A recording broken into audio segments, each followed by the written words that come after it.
will come out and you'll be skinned still. So come up. How many doctors we need in Mote to be able to cover such? Because the practice, what I've said, is what happens.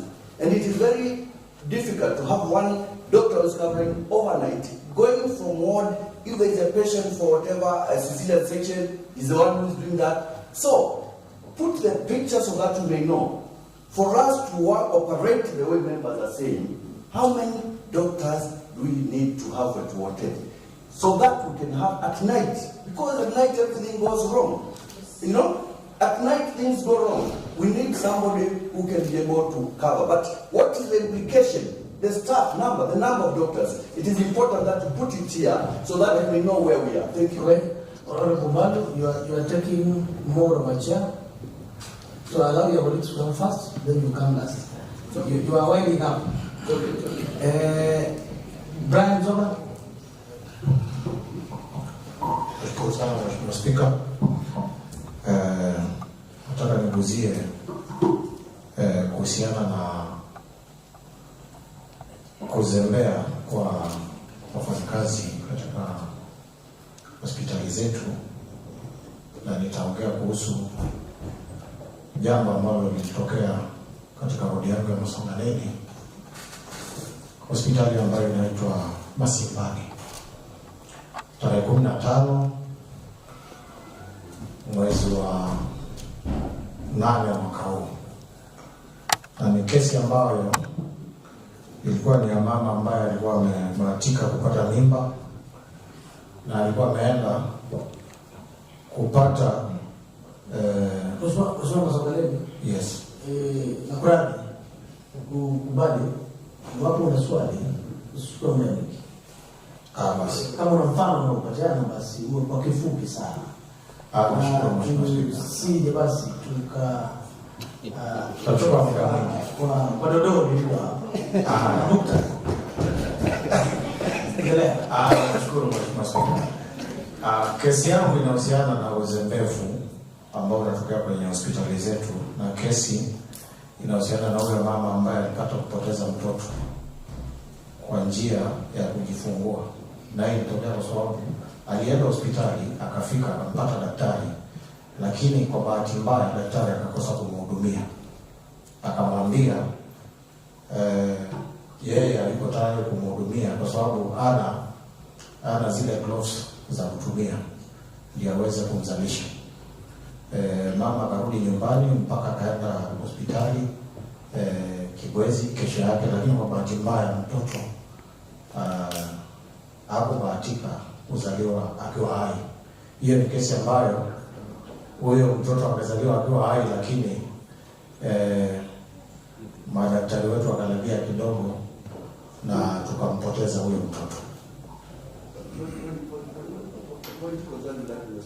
Honorable members, the context of this is customer care and a turnaround period within which a patient is attended to from customer care and the casualty, and that's where we are question number 1. Now, Honorable Member for Makueni, you have given an example in your ward. Yes. Member for Kilungu, you have given the same. So we have taken enough samples that we have, and because they have been pointed out, then it follows without saying that if every member was to speak and citizen will raise an issue, so that we don't over-repeat the same examples, because repeating in your ward will not resolve the problem. Picking the issue and giving a cross-cutting solution to the problem, admitting there's a problem is the main issue in the referral and therefore our hospitals. So if you're requesting to speak on that, but may you please drop. We have 5, 6, 7 questions to go. I will give you, but I want to say only drop. So that if you give an opportunity and you repeat examples again, it will be out of order. Member for Kangawat. Thank you, Honorable Speaker, for this opportunity. Honorable Speaker, I want to advise the Waziri. Member for Kamden, we are not in advice time. Then come. Okay. You come in. Let me. What is your question? Okay, let me go straight on the subject. Yes. Honorable Speaker, we have a problem with the department, and it is good for Waziri and the team to accept.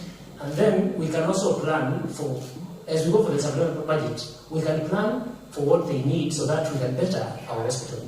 Otherwise, they will keep on defending themselves and will keep having statements after statements. After this meeting, Honorable Speaker, it's good, we accept. We have a problem, we accept the same people of Makueni and outside. If we accept and stop defending or supporting our issues, then we will keep on going on circles. So it's in order for the Waziri and his team to accept we have issues, and then we solve the issues. Thank you. The Waziri Javota. A member for Zamani, we got on. Thank you, Mr. Speaker. Mr. Speaker, I am sure once we come out of this question on customer service and casualties, we might not come back to it again because of interest of time. And Mr. Speaker, I wanted maybe to highlight to our minister and his team. I don't think there is a problem, Mr. Speaker, if we were to borrow what the private hospitals are doing, especially on customer service. Mr. Speaker, I wish to ask the team, is it so hard? Why don't we think, for example, of creating a customer care, is it a call center, so that all the calls, the emergency calls and the rest can be managed by a team dedicated, trained to do that, so that no one will call, whether daytime or night, this call or a call will miss out to get a response. Number two, Mr. Speaker, we are referring to Makueni Referral Hospital. And once it is called a referral hospital, it means there are patients arriving to that referral hospital, has gone through other hospitals, and that patient is critical in nature as far as that illness is concerned. And therefore, Mr. Speaker, when we say, and I heard the Chief Officer say, that we have a medical officer who is on call, so that person is called when we have a patient. And remember, this patient has been referred from another hospital in critical situation.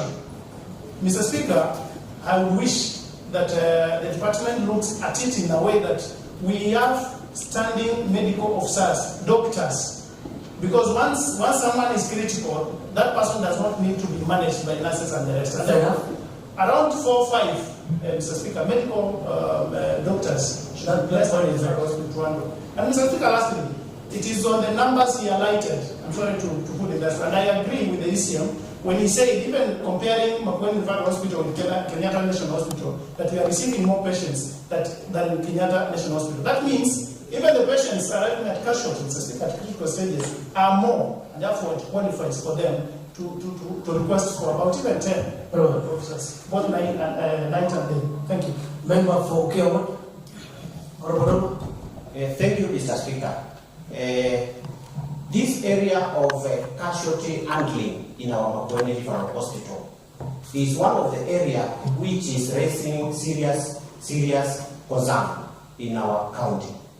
And Waziri, I would like, if you have said there are doctors who are standby, but my concern is the way a victim or a patient is handled once he gets to the hospital, like for example, accident victims.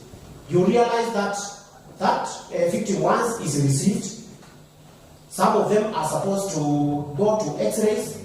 You realize our x-rays are not working. You are referred to do an x-rays outside at the doctor's plaza. You come back, you find that nobody to interpret the x-rays. You wait, a doctor is looked for. Once the doctor comes, you are referred to maybe to Kenyatta National Hospital. That period of handling casualties in our hospitals is what we are raising concern with. And it is an area which actually needs a serious intervention.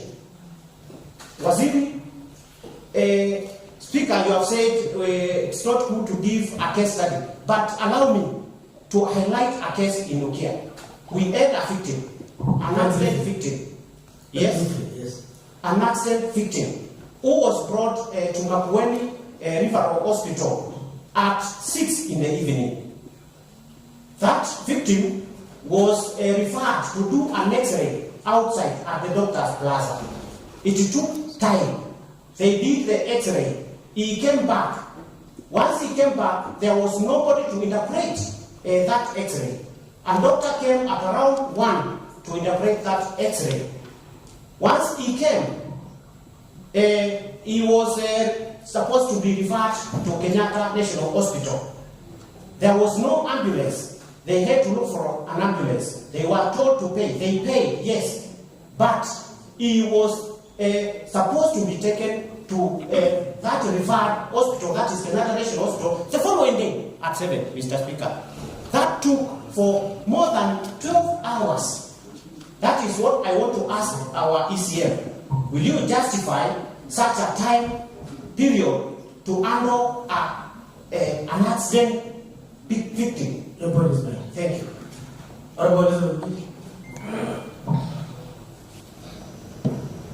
Thank you, Mr. Speaker. You pause? You okay with speak? Not really. I wanted to add on that. I understand maybe we don't have people to do reporting, but they are the government has contracted specific institutions to read for us these images at a cost, Mr. Speaker. So I don't understand why we have to wait for so many hours for that interpretation to be made. Then it means that we have contracted very slow people who are not helping our people. Because if it's a case of emergency, how can it take 3 hours for the image to be read so that a referral is done? Mr. Speaker, I'm aware of that case, and the patient had died while being before the ambulance left the compound, Honorable Speaker. So now you have to now start tracking for your money to be repaid because the ambulance has not been used. Mr. Speaker, we want to have our own, because we have our own scanners. Why can't we just have our own people who can read the images? What is so expensive about that? Thank you, Mr. Speaker. Honorable Mutu, there's a question number 7 on laboratories, images, pharmacies, and all those services. So you will skip it, and it will be sorted at that time, so that will be done. Honorable Kimoko, I think that's the last one. Yeah, thank you, Honorable Speaker. Honorable Speaker, I want to state that we have some of the best medical practitioners in our NCRH. Very good doctors, very good nurses, and so forth. But the issue is what Honorable Mateso nailed from the beginning. The issue of customer care. And I want to say, customer care is not a noun. It is a verb. A verb is used to illustrate actions. A noun is used to illustrate things. What we need is not a customer care desk. What we need are not lines. What we need is not a staff. We need people who are ready to give service. In fact, if I can define customer care from the dictionary, it says it is the act of helping customers in discovery, use, and troubleshooting. We only need someone to show a patient, someone who has arrived with a patient who has broken a leg and has arrived and wants a stretcher to wheel that person to the casualty. We only need someone to reply a question like, where is the stretcher? A sweeper who is cleaning the compound can do customer care. They can tell you the stretcher is there. We need someone who is writing the receipt pale kwa kuandikisha ile receipt pale kwa nini. Umuulize, and when can I see the doctor? To tell you, today is a weekend, you made it relatively longer, but please be patient. That's customer care. We don't need lines. We don't need people. We need people with a human face in the compound of the hospital. Right from the man at the gate, with the person sweeping, with the person doing anything, the watchman there. We need someone. Everybody there must be able to do customer care. And that is what we are lacking in our hospital. You meet a watchman, unamuliza, where is the casualty? He tells you, that's not my work. You meet someone sweeping, collecting the rubbish, you ask them, where is number 5? I've been told to go number 15 to pick a receipt. They tell you. That is what we are lacking. That's what we need. Thank you. I want to believe that we end at that so that we get responses. Same for minority. You are on the queue. Honorable Musoka, you come in too late. On your request, I will allow you to speak first on the second question. Honorable Khalid, very briefly.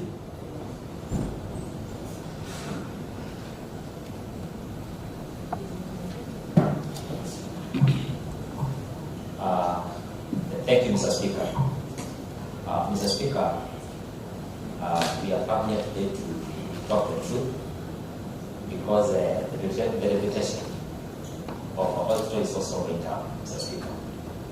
And if Mr. Speaker recall what member of the petitioner said, that they went to the hospital and the patient waited for more than 5 hours, that's happened for that. Then member for Kuluma said that our patient went there last night, and at this time, the patient has not been attended. And that tells us that more than 12 hours. Therefore, Mr. Speaker, that is just very worrying. We may understand as members of this House, but the community, the public at large, may not understand. Those are not the patients who are going to the hospital, Mr. Speaker. And if I recall, or if I remember, according to what was either said, if we have 2 doctors, Mr. Speaker, and the day before we had 1 doctor, supposing now that doctor, the board now goes off, and we have a patient who needs to be attended, or else we have 2 doctors in place, but 1 doctor may go off, and then the other one may get sick. Then it means we have a silent day, Mr. Speaker. So when the budget is also being talked and not talked, then we need to get somebody to address that, Mr. Speaker. Number 2, when you're talking about a customer care desk, the face of the hospital depends on whom you have met at the gate at the first entrance. So if the reception at that particular point is not welcoming, then the patient may go saying that the work of the doctors and also those who are attending us, it is not up to the date. And then that reputation may get into the community, then we are missing the point. So therefore, Mr. Speaker, it's very important. As we talk about the budget, we talk about the doctors who are there, then this need to be arrested as quickly as possible. So thank you, Mr. Speaker. Executive Committee Member. Thank you.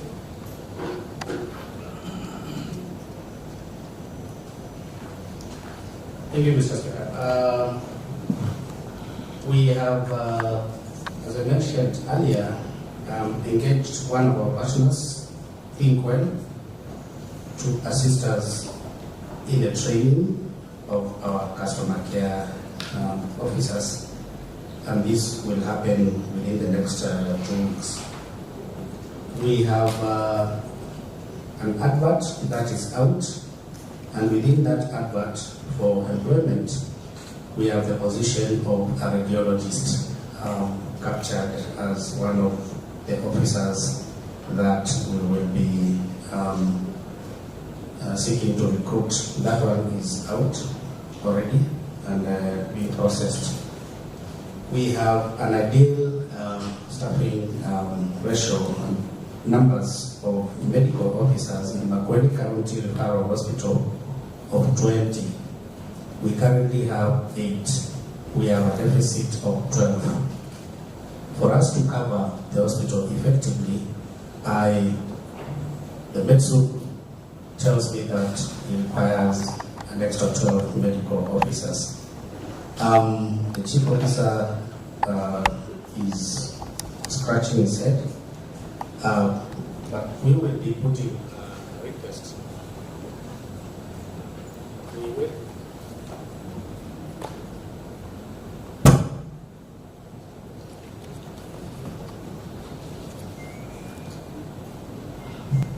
We will be putting forward a request for an extra 12 medical officers that will enable us sufficiently cover the facility. What we have, the medical officer who is covering, who is on call, is actually not being called from home. He's actually in the hospital covering various departments, but getting called back to casualty at night and over the weekends. So if we could get an extra 12, then this coverage will actually be optimal.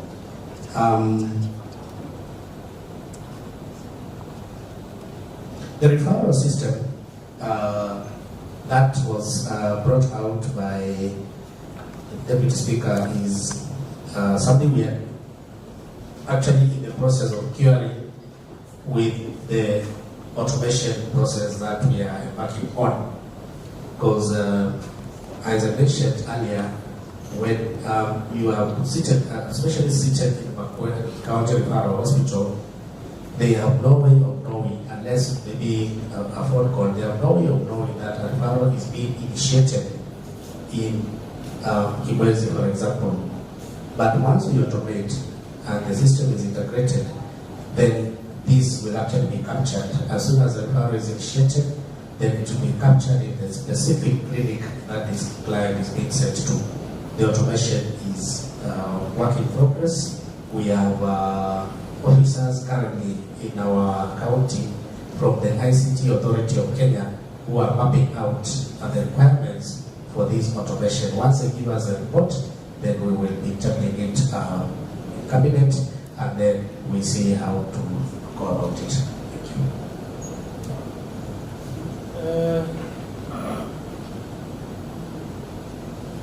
First of the statement.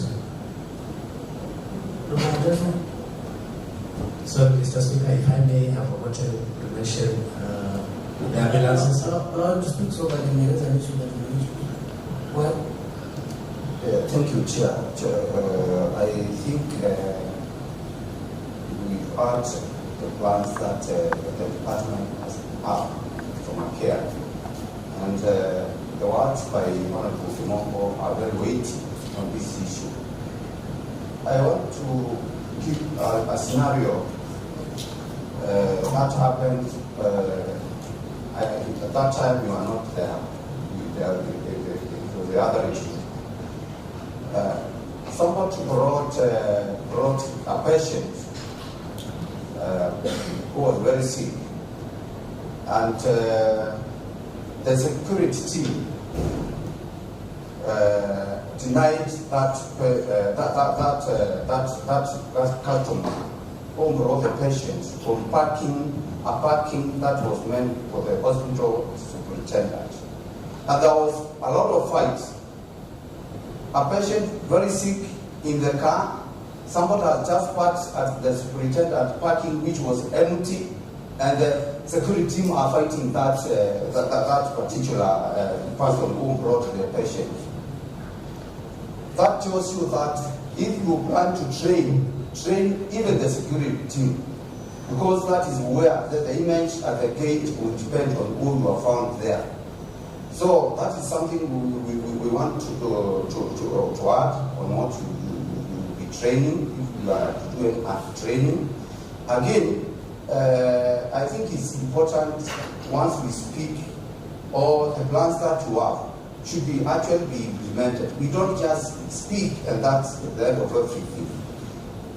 I think you should implement, and I personally, I will just follow. I will always follow on whatever is being done. I'm a frequent visitor to the hospital, and I just go without notice. And there's a lot I have for that hospital. So thank you so much. Concluding remarks on that question? Question was in, and whatever else you wanted to say as we go to the next question. Thank you, Mr. Speaker. I want to assure Honorable Mateso that the promises that we're making, some are specific, that we have a partner to train our people on customer care. That will be done. The others will be requesting for your assistance to obtain budgetary support to engage the extra 12 medical officers. The way you actually supported us, now we are buying 2 extra ambulances. We have 8, and we are buying 2 extra ambulances this financial year. This should be available in the month of January. We will be left with a gap of 5 as mapped out in the county. So we'll keep on requesting that we add on to the fleet, but with the extra 2, it will actually improve on the referral system. Thank you. Honorable members, we hear what you said. I think the secretary is taking the notes. The second question, or the third question, was to provide the organizational structure. I think it has been provided. The committee will be able to scrutinize. And then other than providing it, the organizational structure looks so good. It's important for you to make some comments on how it can be improved in particular locations, and I think that's a little bit technical. Then we'll go to the fourth question. And the fourth question is on provide satisfactory reasons why the hospital no longer accepts the Makueni universal healthcare and the NHS medical insurance. You have the answer with you. Then after that, I can take a maximum of 4 comments or supplementary questions on the same. What's your answer?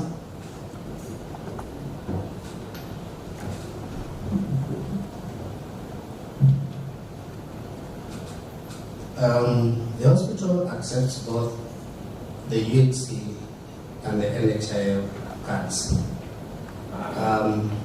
The hospital has dedicated officers staffed to provide UHC and NHIF services.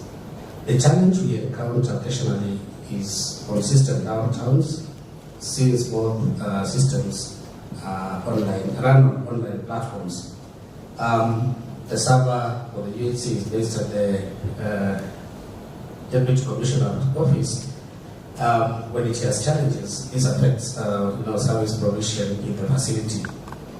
The NHI website sometimes actually on its own now independent from our own domestic challenges gets slow and unresponsive, and we have to wait for it now to be reactivated from their side. However, we are able to relay timely communication to the Makueni branch, and there is no occasion we have not provided NHM services. To be the delay, but we never denied anybody service. The hospital has 3 streams of revenue, that's cash, UHC, NHM, and only basically persons who do not have UHC or NHM paying cash, or where services are not covered under the schemes. There's I think we need to add the other insurance schemes like what we have as members of staff are also accepted in the hospital. The hospital has a medical social worker who determines lead cases for waivers or exemptions. In the 8 months ending August 2023, the hospital has waived bills amounting to 5.2 million. No patient has been denied services because of lack of money. Since I produced this answer, I have been having, Mr. Speaker, a discussion with my colleague, ICT, on how we can enhance. Just before then, could we understand the issue better? Because when that answer was given, as you provided, it brought supplementary questions on as to what was the meaning of UHC. What was it, Honorable Madozo? Because if you get this NHIF, there is UHC on website platform. According to the request of the statement, is that the UHC is referring to is not on the website and is not hosted at the county commissioner's website. It is hosted by the county. Honorable Madozo?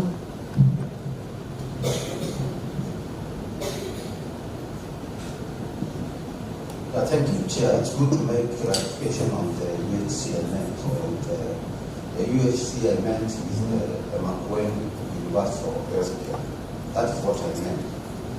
It's good to get good clarifications. Honorable, go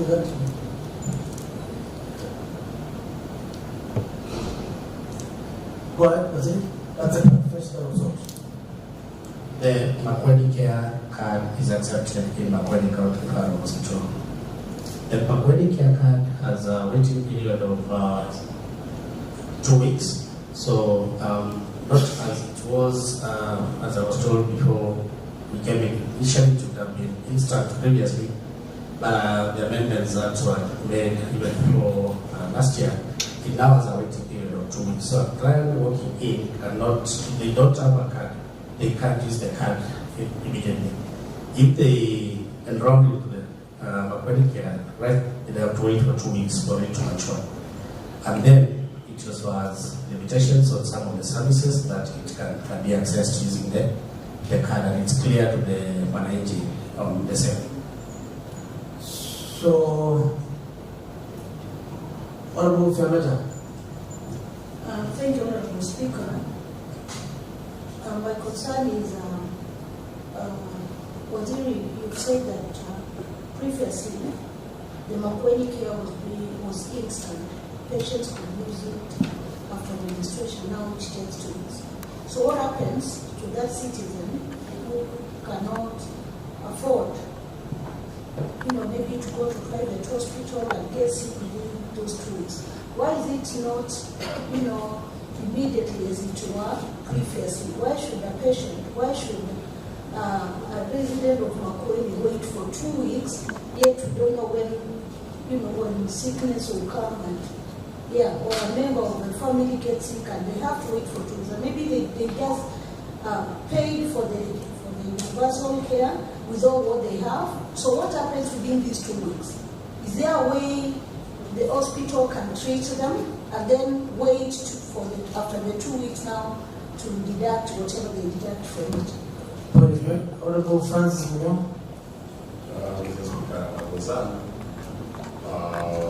Because we have information that there are some people who are being forced staff at the one hospital and other hospitals, of course, to pay cash. And you have threatened if you're going to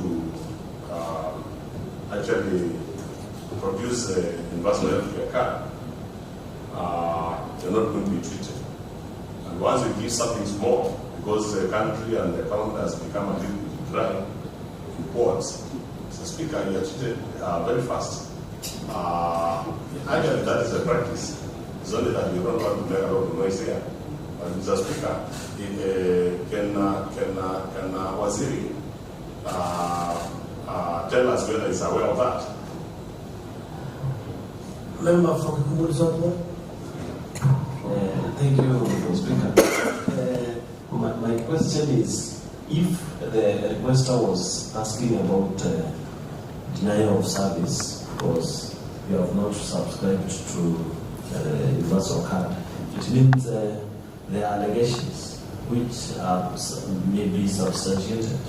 People may have been denied this service because they were not, because of other reasons, yet they already subscribed. And also on the subscription, because people may be admitted into the hospital. Are you sure that whenever somebody is admitted into the hospital and they are admitted even beyond the 2 weeks, their bills will be paid after the 2 weeks expire? And on the same note,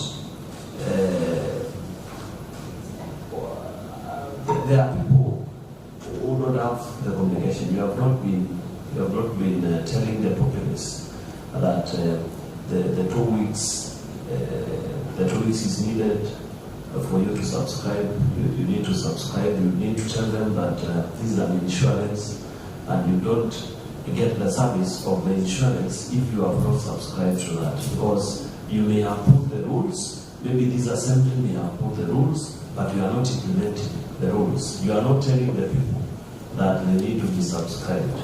Because we have met many cases in my ward and other wards. People are not aware that it is not an instant service. You have to be registered 2 weeks prior to when you are supposed to receive. So are you failing as a department in executing that? Because the assembly has given you the resources. The people are expecting you to do your job, and you are not telling the population what is expected of them. I also understand within the rules of the UHC, people beyond 65 years are also covered, but only if they have subscribed to the service. So are you telling the older people that you don't need to sit in your house until you get sick? Then when you are taken to the hospital, you will be treated for free. Have you explained to the elderly people that they must subscribe to this service before they also get sick? Thank you, Honorable Chair. Member for Okay, what? Thank you, Mr. Speaker. Members, try to be precise. My concern is also on the Makueni universal healthcare card. Waziri, you have said that you did an amendment so that once you pay the card today, you will take 2 weeks. Why did you do the amendment to take 2 weeks as opposed to what the people of Makueni knew the card is supposed to operate? And two, even the NHIF card, if you get it today, there is a provision that if, for example, you pay for 6 months, you can start using it immediately. You pay 6 months in advance. Do you have such a provision also in the Makueni universal health card so that someone can pay today and start using it immediately? Thank you. Honorable Mateso. Yes, on the Makueni universal health care, it's important to understand the problem that the department has in terms of sensitization, because you only pay 500 shillings, and it's not that people cannot afford, but they lack the information and the importance of why they should pay for this card. So it's important to know if, as a department, you are doing, because people have money. Somebody will just spend airtime of 500 per day, yet he cannot pay for the only 500 service for the universal health care. Kindly, we need to know if you have a program for sensitization. Thank you. Waziri. Thank you, Mr. Speaker.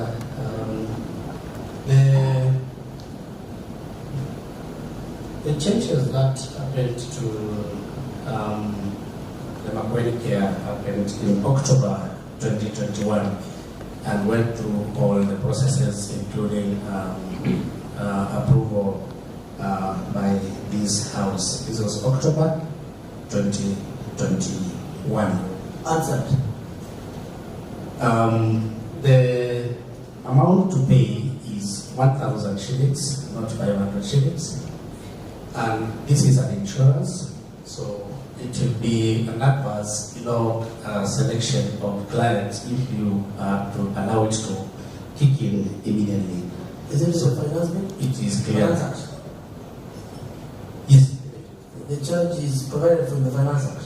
Yes. Which has been processed through public inspection, assembly, and assented. Yes. Answered. Next. Then the NHIF does not kick in immediately.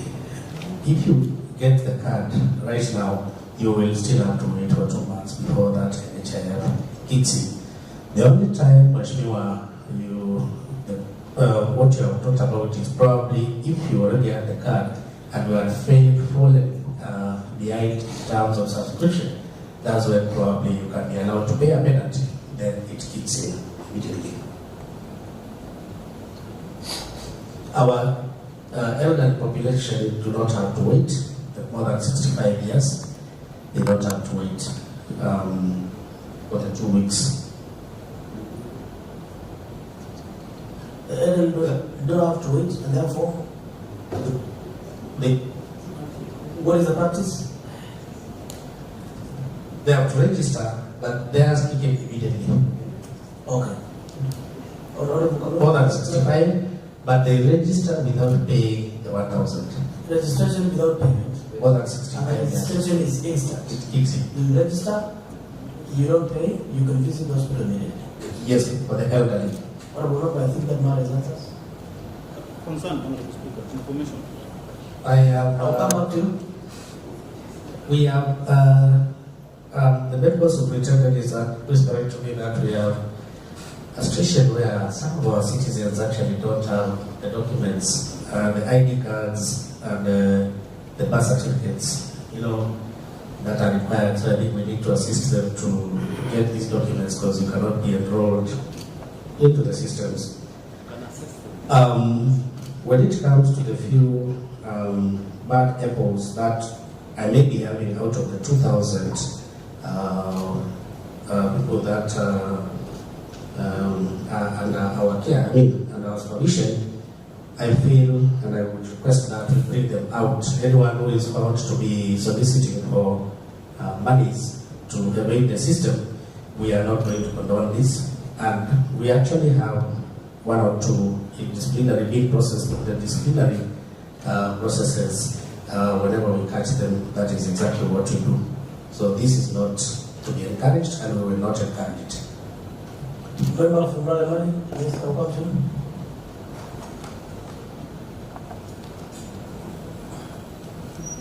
Member from Makueni. Madam Speaker, I think I want to appreciate those sentiments by the ECM. But it is good to not to drink water and drink wine. This is because a patient from my place, a place called Kiwani, a lady who was aged 80 years, could not be attended, not even attended. She was not allowed to register for the University of Healthcare Services, and she was forced to pay money. So what the ECM is saying is good, but the practice is not as such. So let us preach water and take water, not wine. Thank you. For clarification. For clarification, and as you ask, why register an old person and you don't require them to pay? Why can they produce the ID card? Because what is the difference between registering with Makueni UHC when your ID card reads PO Box, Kamoni, or whatever, and the ID indicates you are 7 years? Should there be a debate at whether to be admitted or not? I think that is a big question.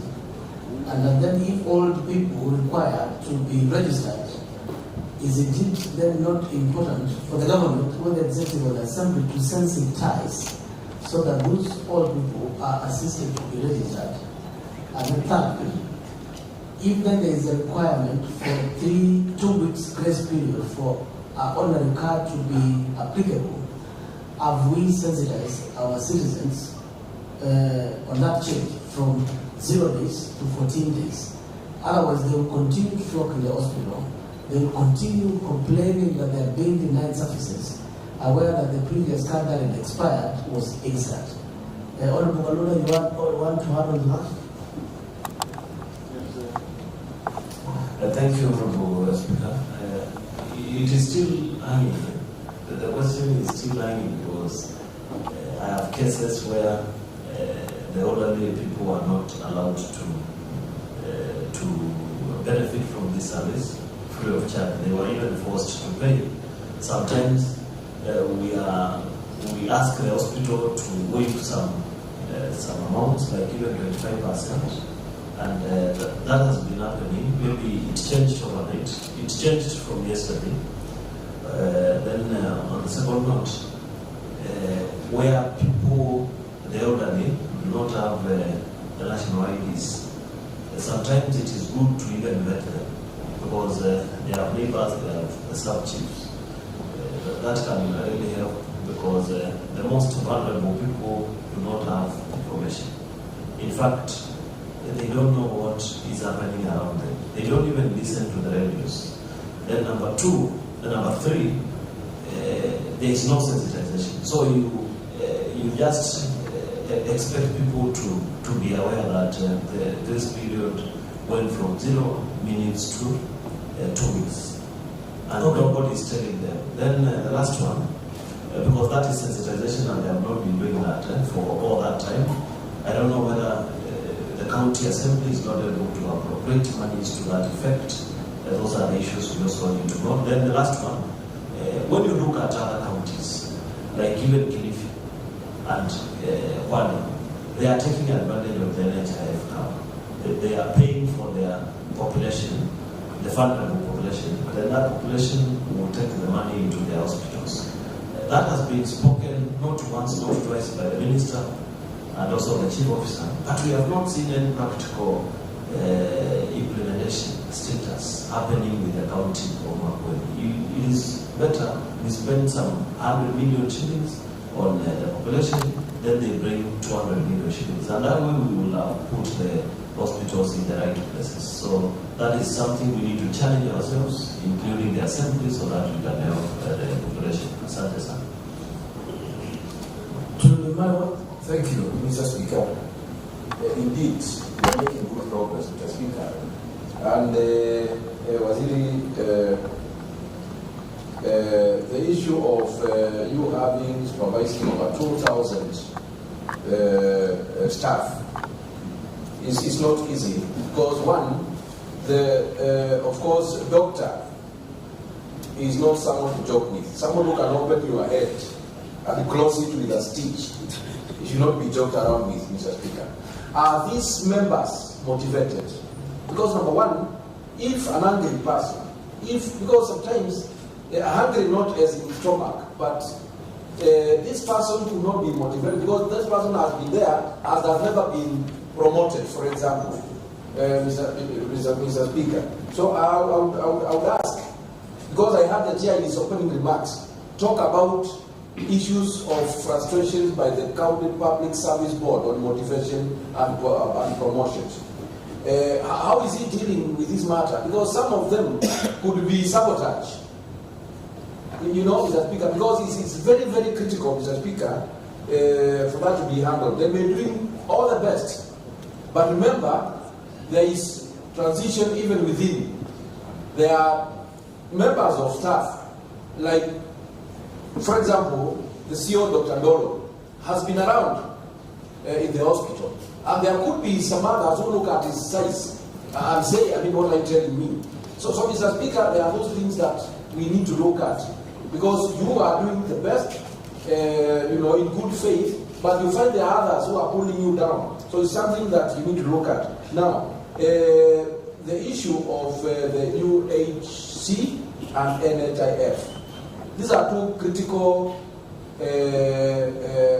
facilities, Mr. Speaker. So I would wish maybe it was him to tell us which way, because as you had heard my colleague here, Deputy Majority Leader, say, it is not that he's joking, it's a fact. Go to our hospital, to our center, you don't have cash, perhaps. Because it takes a process and all this. I want officially of a session on automation. But that is something that is coming. If that automation, Mr. Speaker, will be effected, some of these things, I can assure you, will be over and it will be open. So, Mr. Speaker, those are just some of the sentiments as we move on. And Mr. Speaker, I know we are only on number 4. There are other several questions up to number 15. So, as it prepare, we are around. So don't be in a hurry, and we are still. Because we have to address this matter. It is really hurting. I saw the other day on a social media a very long statement on social media talking about deaths, 750 deaths in a day. So these are things that will not be left out. They need to be mentioned by Waziri. Is it true? Are we having all this? And what is happening? How has he addressed this, Mr. Speaker? It's very important, I think.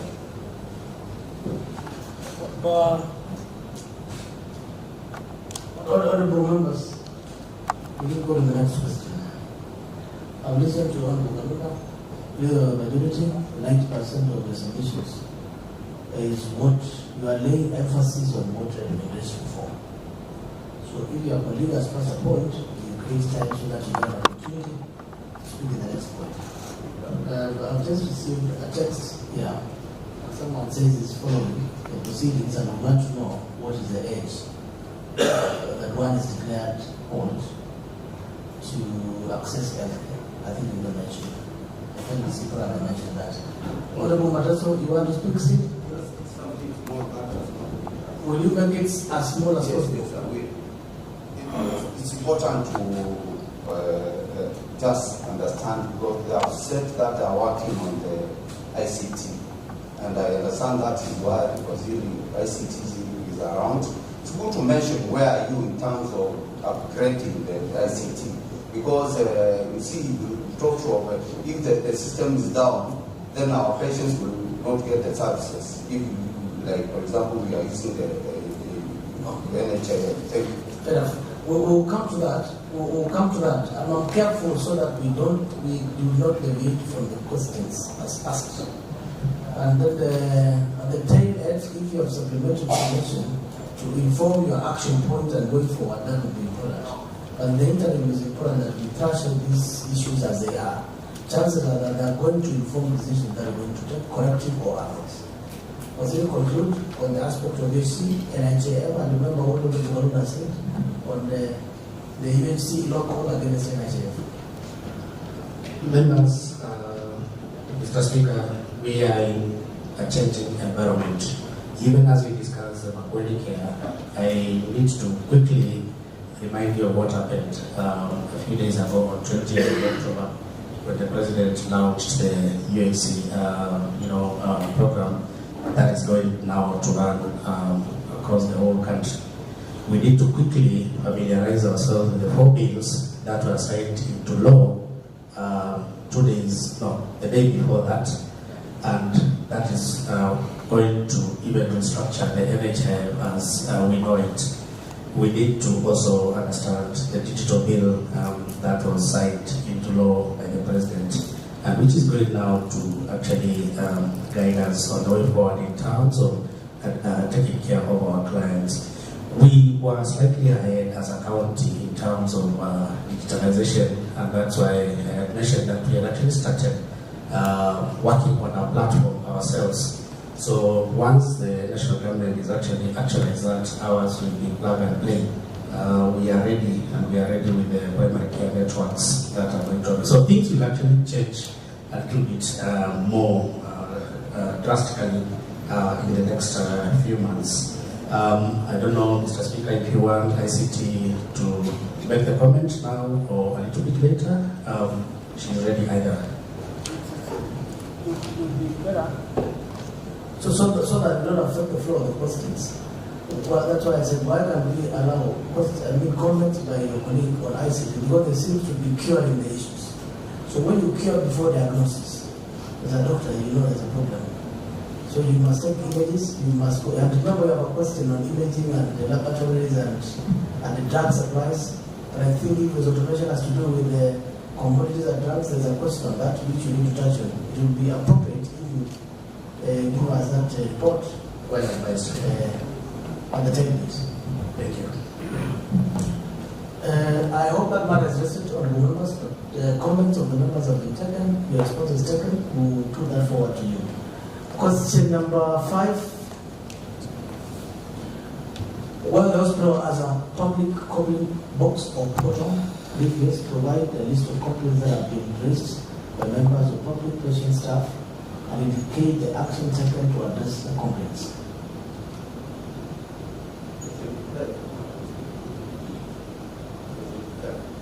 Question? On this question, it appears as the ones you read, Mr. Speaker, appears as number 7. Question. Maybe on the other.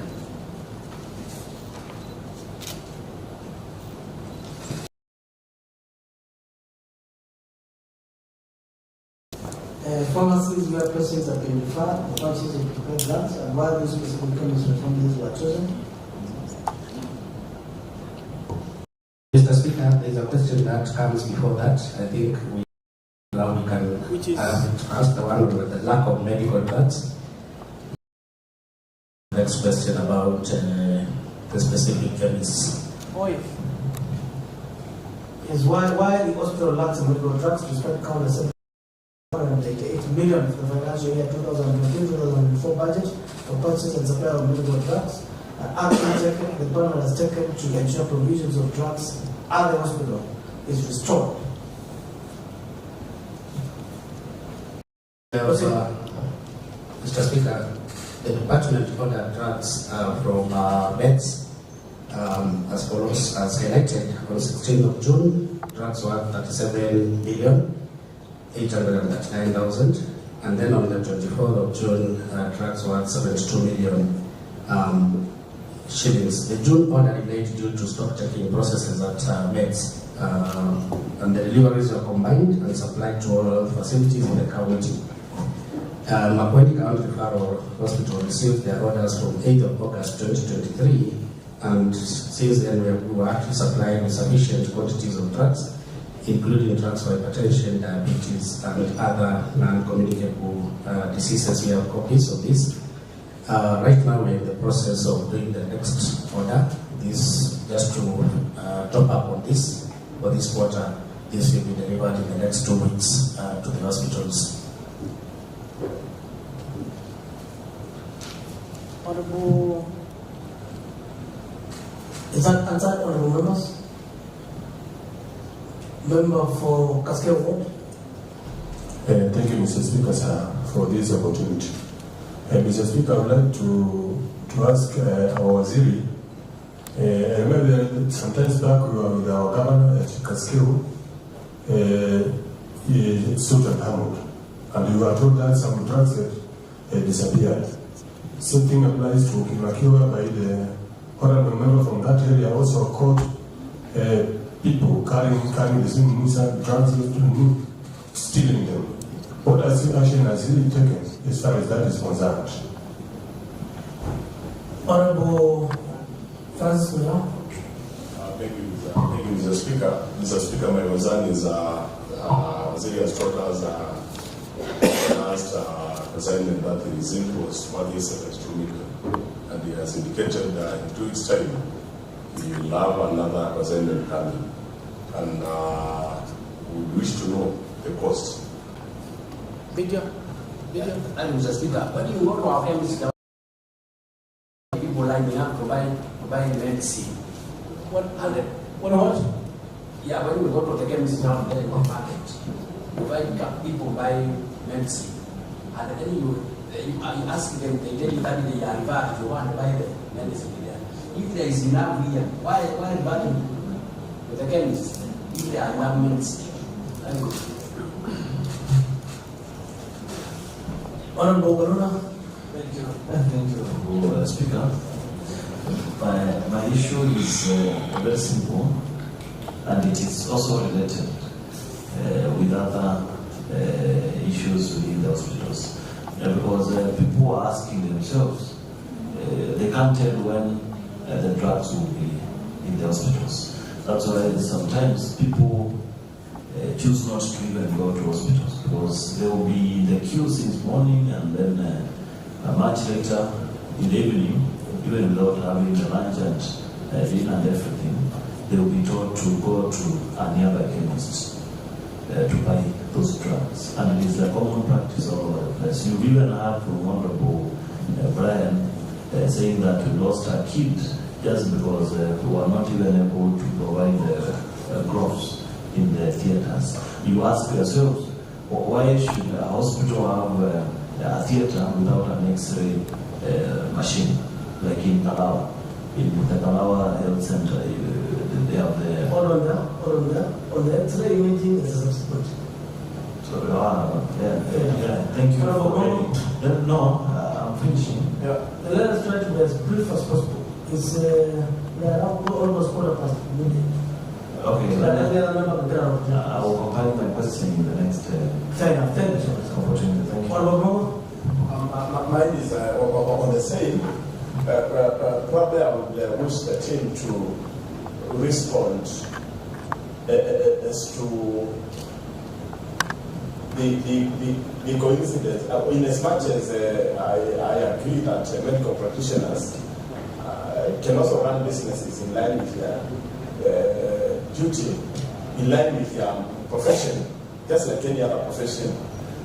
But I would want to understand the coincidence in that you go to a medical facility in Kilili and you find that the nurse in the medical facility has an outlet in that market. Maybe a pharmacy, maybe a laboratory or something. You go to a remote place in Ivingazia, you find that the nurse in the facility, the health facility, as a chemist or a laboratory in Ivingazia. Why not in Miangeni or in Kikumbuli? Thank you. Honorable Elizabeth Mutini. Last one. Thank you, Mr. Speaker. Related to what the Honorable Kimongo is saying, we have information that even if you don't own that particular chemist, if you refer patients to that chemist, you're going to get a tip at the end of the day, because you know the referral note has a name of the doctor referring.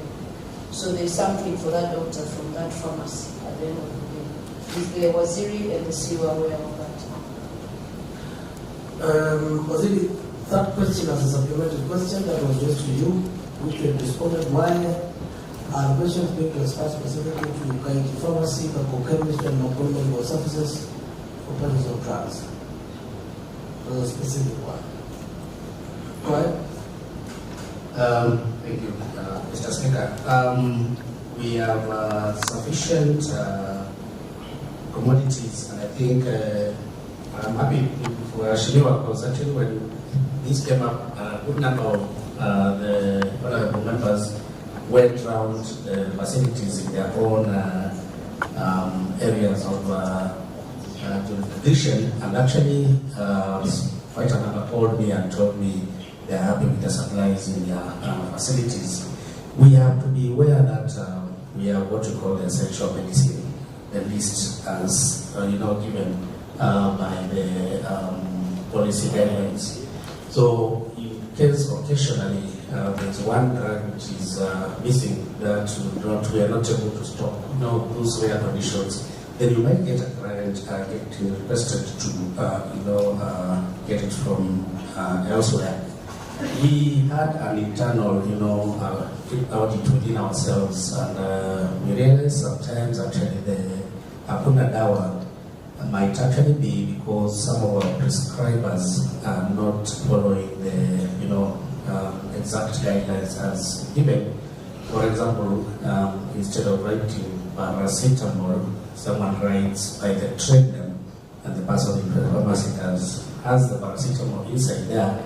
And because the specific name is being used, for example, like Panadol, it could actually translate to hakuna dawa. We have since put in measures to correct that. All the medicines are put in what we call the Medicines and Therapeutics Committee. Allow me not to bore you with more details, but this committee actually checks on the prescribing habits in amongst our prescribers, and also has powers to basically audit every month and produce notes on the practices. That is in place. It wasn't, and we have since put that in place. We have placed an order. The immediate order that is being processed is for 45 million shillings. This is going to the 15 hospitals that we have across the county. Then there will be a follow-up order. The smaller facilities right now are still quite well stocked. So, but we have made provision for another order to come in the month of November, basically for the level 2s and level 3s, that will make a total of 72 million shillings for this order.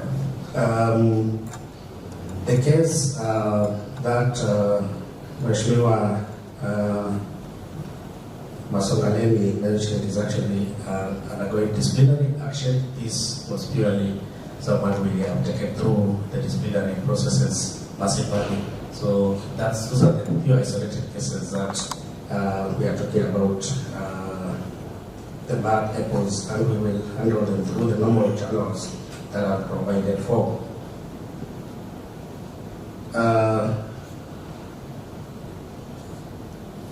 Allow me to ask Dr. Ndoma, my chief officer, to respond to one of the comments. Proceed.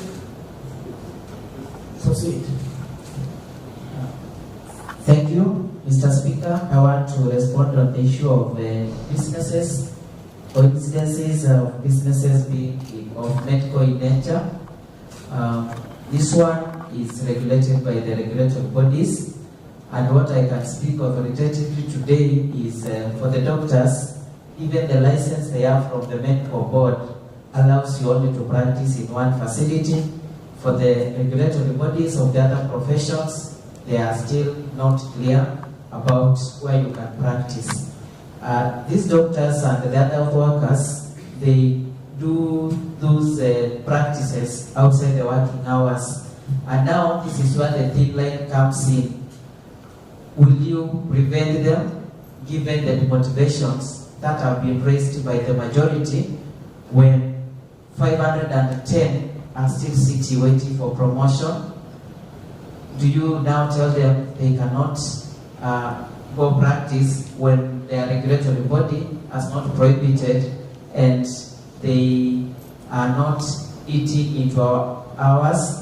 Then the issue of referrals, it is true, we have received, not in written form, but through an official channel, that it's like there are specific referrals to specific places. And as also it has been mentioned, as we are going through the transition, we have been able to identify some of those creative referrals, including creative shortages and dysfunction in some of our departments. And I want to be categorical to quote the laboratory services at Makueni County Referral Hospital. There is a time where shortage and out of stock of reagents was order of the day. And we have the lab manager in the gallery up there supporting the superintendent. And I can tell you, as we sit here today, all the tests that lab can do, in the last 3 months, we have been having those reagents. So actually some of these questions and pressure could also be coming from other quarters. On the issue of ownership, I want to agree with the Honorable Elizabeth. It is true, if you check the ownership, you may not find the health facility, your worker owning it, but then they have that interest of going to practice there when they are free. And is it happening in Makueni only? Mr. Speaker, the answer is no. It's happening in the whole country. So when we have 7 workers per 10,000 population instead of 45, will we be the first county to say they should not even practice when they are free? And if we move that path, what will we be taking this county into? So I would want that to be left to the department and the regulatory bodies. But for the purpose of the commodities, when we receive these reports, we did commission teams which were from the Department of Health Services and the Department of Devolution to comb all chemists in this county, the private chemists. And they went and we received a report, and we did not get a single commodity that could be traced to originate from our health facilities. So some of the allegations we have gone to greater length, but we have not been able to substantiate. So my appeal to this assembly is to keep assisting us as you oversight us, the department, also giving us the information which you get from the citizens, so that if there are any malpractices within our workers or within the private facilities, which we duly supervise also, then we can be able to go in and rectify and ensure Makueni citizens get the best services. Just to give a highlight from this you are saying, mechanically speaking, not clinically speaking, a very mechanical and simple way, like laying bricks. The subject matter is not private practice outside working hours. Some members of this county assembly operate businesses, are consultants, but they are, after 5, they will do what they do best. Others will do private practice, could be farming. That's okay. The question here is doing private business during working hours, or using the office to advance the interest of a private business. That conflict. It's as simple as that. A doctor, and who is seated here at the next room, who is a pediatrician, let me use an example. If this doctor would have a private clinic at Kwakwa, which is not far away from water, which he operates outside working hours, and that does not contradict the management of the hospital and the working hours, I don't think that is the question. Because those that are around Kokoga who will prefer to be seen by Dr. Kishogo, is it? Who is a pediatrician. But if Dr. Kishogo, for argument's sake, then refers patients from Makueni Referral Hospital to wait for him at his private hospital, that is the case. Or leaving the referral hospital between 8 and 5 or whatever time is required in the hospital and offer his services, that is the complaint. An example was given, I think, is by Honorable Matreso, I don't know who it was who said it, that someone in the dental unit, is it you, Honorable Matreso? Someone from the dental unit, on the floor, it is on record, answered, saying that we are not able to do it here in the hospital. So I refer you to place X in water. So when that patient went to that place X, he went to meet the same person who referred them. Fairly, unfortunately, the matter was sorted in a very nice way. But then it was referred from the same person, from public to private, but the pain could not bear. So he had to deal with the pain and go home instead of complaining about the systems. So Dr. Dodo is not a question about the controls and the systems. It's a question about taking advantage of man hours and the working hours and the instruments for referral. And then too, Honorable Kimongo question is not as to whether a pharmaceutical technologist should operate a chemist. No. It is that at Ivingazia, for argument's sake, dispensary, the chemistry operating at Ivingazia is owned by the nurse who is operating at Ivingazia. But that nurse doesn't come, for example, it's for argument, we are not referring to Ivingazia, but that nurse could be coming from Tangi. So that chemistry is associated with an officer working in that station. But that officer has no chemistry or facility where they come from at home. Meaning there's a symbiotic relationship between where they are serving and maybe referral of customers or drugs or ABCD. I think it's a same conflict. Then 3, Waziri, you've talked about, I have some little basic knowledge on this practice. Then if the problem is referring patients to chemistry with prescription, like for example, instead of, if what Honorable Mutindi said is true, if paracetamol company X, Panadol, has an interest in selling its commodity, then it will hurt me as a clinician to refer a patient to the chemistry, and the prescription is Panadol, green or blue or yellow. But if you look at the number of position of a Panadol, it's paracetamol 500 milligrams. But in the hospital, in the tin, there is paracetamol, GOK, not for sale. So the person prescribing do not prescribe paracetamol, which is in the chemistry, dispensing chemistry in the hospital. They prescribe Panadol or Sonadol. But because in the chemistry there is no Sonadol and there is no Panadol, but Panadol and paracetamol, the chemical composition affects the body's paracetamol, you end up going to the chemistry. That you have controls and measures to know that for a clinician or a doctor to make a referral outside the hospital, then a record is kept against the stores.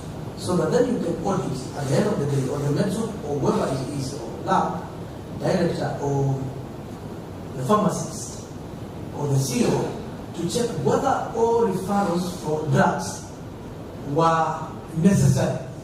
Even that the requisite amoxicillin component in that antibiotic that was given was not in the hospital, and the surgeon said we require this and not the one specifically because of a surgical case. So that then you don't have the ordinary amoxicillin in the hospital, and you'll be referred to acquire another amoxicillin which is green in color, but it's the same grams, same chemical composition. I think that conflict is a problem, which then it means that the hospital and the lab, or I mean the pharmacy, will have extra stock because you are not consuming, you are not dispensing at the fact. So ultimately is a conflict in referring patients for consultation or referring patients for prescription, in which case you have the drugs within the hospital. That is what basically members are raising. But should we not have drugs as we indicated because of the budget and you run dry? It is common knowledge that you will communicate, we will have interaction in the month of September 15 to end of it, and then that is understandable that we will not have drugs. which is a question that you can answer substantively on, either delayed supply or lack of budget. That's understood.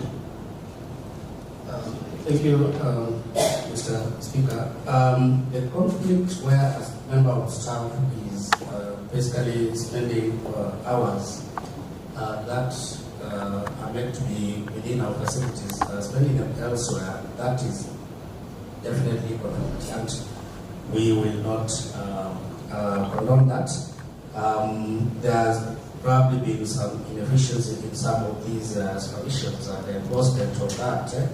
I started by saying that Dr. Dono seated here was seeing all these officers is not going to be very efficient. We will need, and we have advertised for a second chief officer who will be specifically in charge of HR and administration. This will help us a lot in enforcing this. The issue of the prescription, as we have outlined, will be easily cured, and actually we have begun to cure this in the hospitals that have automated systems, so that the clinician initiating the prescription is forced by the system to pick from the system what is in stock in the pharmacy, and only a separate prescription is generated at the pharmacy if that particular drug is not completely available or there is no suitable alternative available in the facility.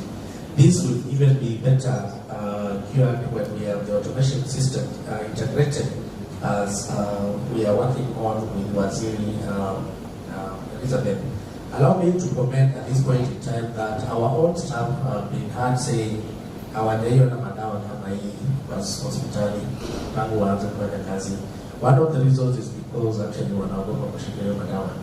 Wao wenyewe wanasema hivyo. And one of the main reasons is the system we have, and if you allow Waziri Elizabeth 2-3 minutes, she'll actually talk about the automation we have done to protect and actually have that visibility on the commodities. Even as we sit here, I can tell what is in pharmacy in Kathonzoeni just on my laptop. If you allow, Mr. Speaker. If you allow, I've spared some minutes concrete to speak on that automation, and perhaps I know you may make comments on the issues raised by members. They might have provoked your thoughts as ICT on the remedies that we require. So that we just go with the flow and then we pick those issues so that as we conclude, we pick them up. Was it? Is that what we play, Mr. Speaker, I have a serious concern. I have a serious concern, and actually this is related to the question which has been asked by the member from Makueni. Mr. Speaker, Waziri has been asked whether it is a coincidence and somebody is working at Kilili and he has a dispensary, he has a chemist at Kilili. Is it also a coincidence that a nurse who is working at Matiliko has a chemist at Matiliko? And at the same time, Mr. Speaker, because that is rampant. We come from Makueni, we know what is happening. Mr. Speaker, again, my concern now, the serious concern, is that most of these clinics and most of these chemists, they are not licensed.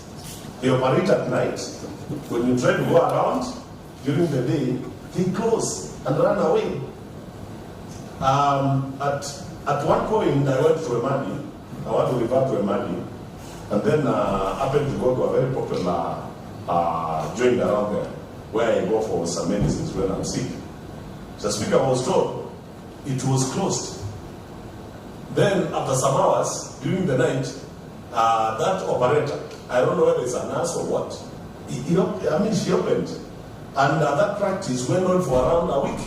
And then when things cooled down, it is open now before 7. The Speaker, actually the chemists, nowadays they're operating like kiosks. They are kuuza miraa.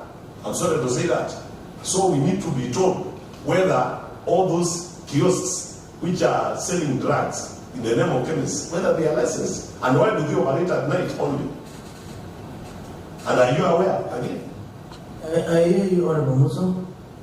From where I'm sitting, I was about to protect the Waziri. There are regulatory institutions the farmers and produce boards do control licensing of chemistry and the operations. The county government, I think, can only complain or raise an issue. And the county assembly has also a role to directly petition the pharmacy and produce boards to crack down. It will even be more weightier than the waziri.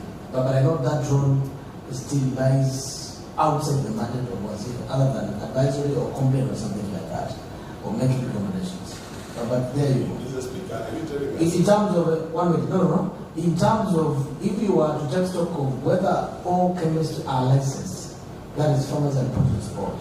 But the question that you raised, that in Matiliku there is an health officer posted there and is running that chemistry in that particular locality, ultimately that is a conflict. Because it denotes back to referral from compromise of systems from within that particular area, then to the same hospital. Then it follows without saying for one to operate that chemistry outside the hospital for a period of a year or two, then they are confident that they are likely to be here for the next 4 or 5 years to invest. Meaning then that your officers who have been stationed on around dispensary or health center X for a period of time such that they are residents and they will invest not limited to that chemistry, but to an hotel, to other businesses that will distract the attention. I hope all of us have separated the two. One is within the control of waziri, the other one is within the control of government. Mr. Speaker, if you allow me just a second, I didn't ask because I was ignorant for the fact that we don't license. I asked because I wanted him to tell us whether he's aware or not, and whether that practice should continue. The question is simpler. Mr. Speaker, I mentioned that we actually sent a team, my team out to actually inspect these facilities. As long as they are within the county, the boundaries of the county, I can actually send a team and this will be done routinely to inspect and see. If they are not licensed, I may not have the powers to close, but if they are not licensed, then I will escalate to the relevant authorities. What Dr. Dono mentioned is that when we went around, one of the things we were looking for is we have many commodities that have been diverted and we did not find them in our, in any of those facilities. Yes, I think what Momo is saying, and Honorable Muso, is for Nas Musila to be in assembly dispensary and operating a chemistry outside, they must have served for a period. Whether that chemistry is licensed or not, the fact that they are coexisting across the fence ends up compromising referral even for external services when you have the commodities. I think that is the point. Mr. Speaker, could there be a possibility that one has overstayed to an extent of comfort, such that even learning chemistry is not a risk, that they are likely to be there to do their business and work at the day and oversee their business? You may not manage one if you are in Tutuade and you are working in Kulu. I think that is the argument, and therefore that is encouraging that aspect of a business. Whether it is illegal or not, it is compromising the services and the referral systems in the hospital. That is a contentious issue. Thank you, Mr. Speaker. The law is silent on how far the business should be from the facility that you are actually working in. The other aspect of an officer having overstayed in a particular facility is something we will take up and see how best we can, reorganize our people around. It's a point we have taken note of, and we will see how we can reorganize our things here and there.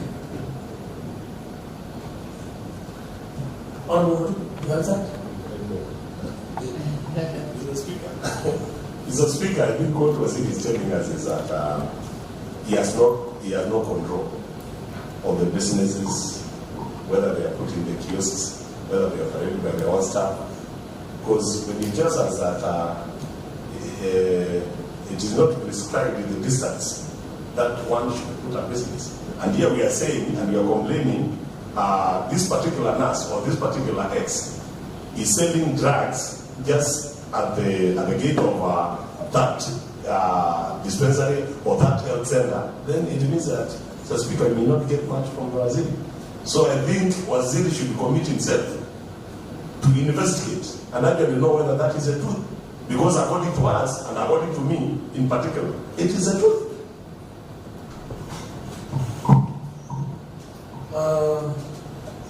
I have how many members to speak? Member for Honorable, that member is not attentive. I speak. Member for Makueni. Thank you, Honorable Speaker. I belong to the Committee of Health, and I just wanted to say something pertaining what is happening, especially with those chemists and all that. In the Bible, the book of Matthew 6, and somewhere there, it says that where your treasure is, there is your heart. And Honorable Ndolo talked about inheritance in the laboratory. And I just wanted to say that there are some transfers which were done, especially for the nurses who are manning our dispensaries. And you'll find that person, especially in my ward, in area called Kaseveni, that person is not attending that, or is not attending the people of Kaseveni dispensary, simply because he says that he's suffering from chronic asthma, something like that. But the same person was in the same ward, somewhere called Netubu, and we did not have those communications.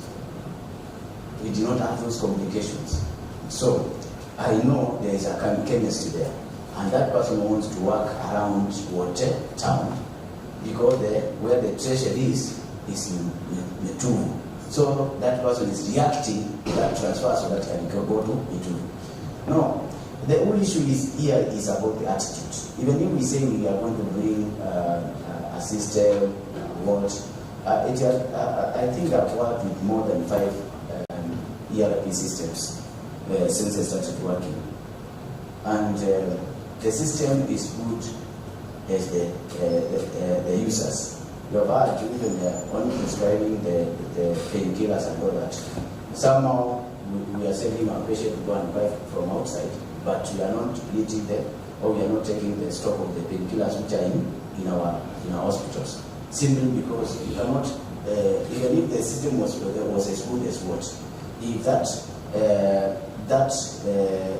don't know whether we are called prescribers or what, when you prescribe Sonadol, that painkiller will remain there, even if the system is good as what. So, Mr. Speaker, I just wanted to say,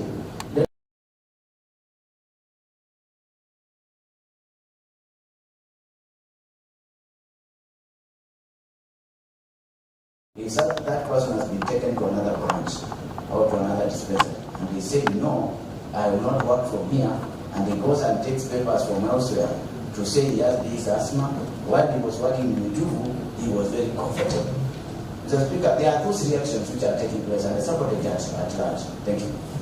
Now, honorable members, we have indicated that matter. If you really are going to speak, please find a way of making that comment in the subsequent question, which is not very far away from that. Honorable members, there is a question of service charter. You will make a comment on service charter. It is either you have it or not, as to whether you implement it, as it is a subjective issue. There is a question on whether the hospital has been referring patients to private institutional hospitals, laboratory, imaging, pharmacies, and services and DPS, which are these services that are referred to the hospital. Now, on the cases of pharmacies, was it you've answered? On the cases of lab, wasn't required. On cases of hospitals, I think you need to. Now, on the cases of imaging, is where the elephant is. In fact, this is what resulted to every member of this house on Monday demanding that you appear the following day. It was around the imaging services, the file systems. The first one, on customer care, management of the patient, other imaging. Go ahead, Robin.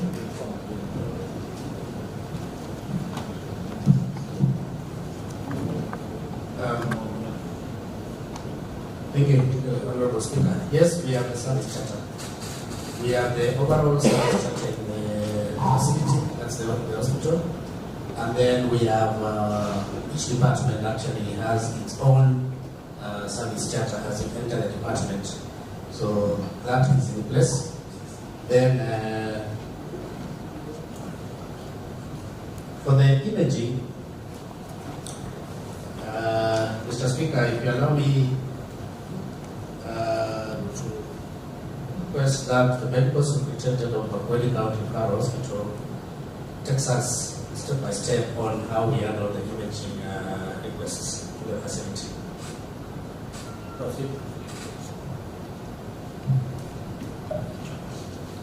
Thank you, Waziri. My name is Dr. Daniel Kishogo, the medical superintendent of the hospital. We have several imaging modalities in the hospital, the X-ray, the ultrasound, and the CT scan. So the requests usually emanate from the clinicians or even from the external part plans. So when they come to the hospital, they are seen by the clinicians or the doctors, and the requests are made. The requests, whatever they have, they send for is built, and then they go for the image. So when they are there, it is done. For the X-ray, the clinicians and the doctors are able to report by themselves. For the ultrasound, we have officers who can do the ultrasound. The CT scan is the one that we also have an external person contracted to do for us the reporting. The CT scan is done in the facility, but the reporting is done by someone who is subcontracted, qualified to report for us. Yeah, thank you. Thank you, Waziri. But basically, it's about how the question is framed. The immunity for exercise, that which are these services that are referred, and which hospital are these services referred to? That is just simple as that.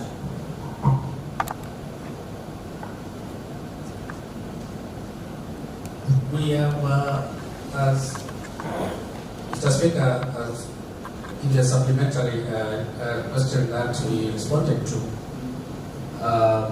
we gave the contracted service providers for the various services. One for pathology, that is the tissue that requires a pathologist.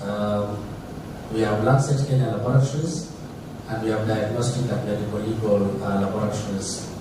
For radiology and imaging reporting, this includes now the CT scan. We have Machakos Imaging Center. And then for cardiology services, including ECG and echo, these are matters to do with the heart, physically, not otherwise. We have Machakos Cardiology Evaluation Center. So these are the qualified, basically the subcontracted providers. Thank you.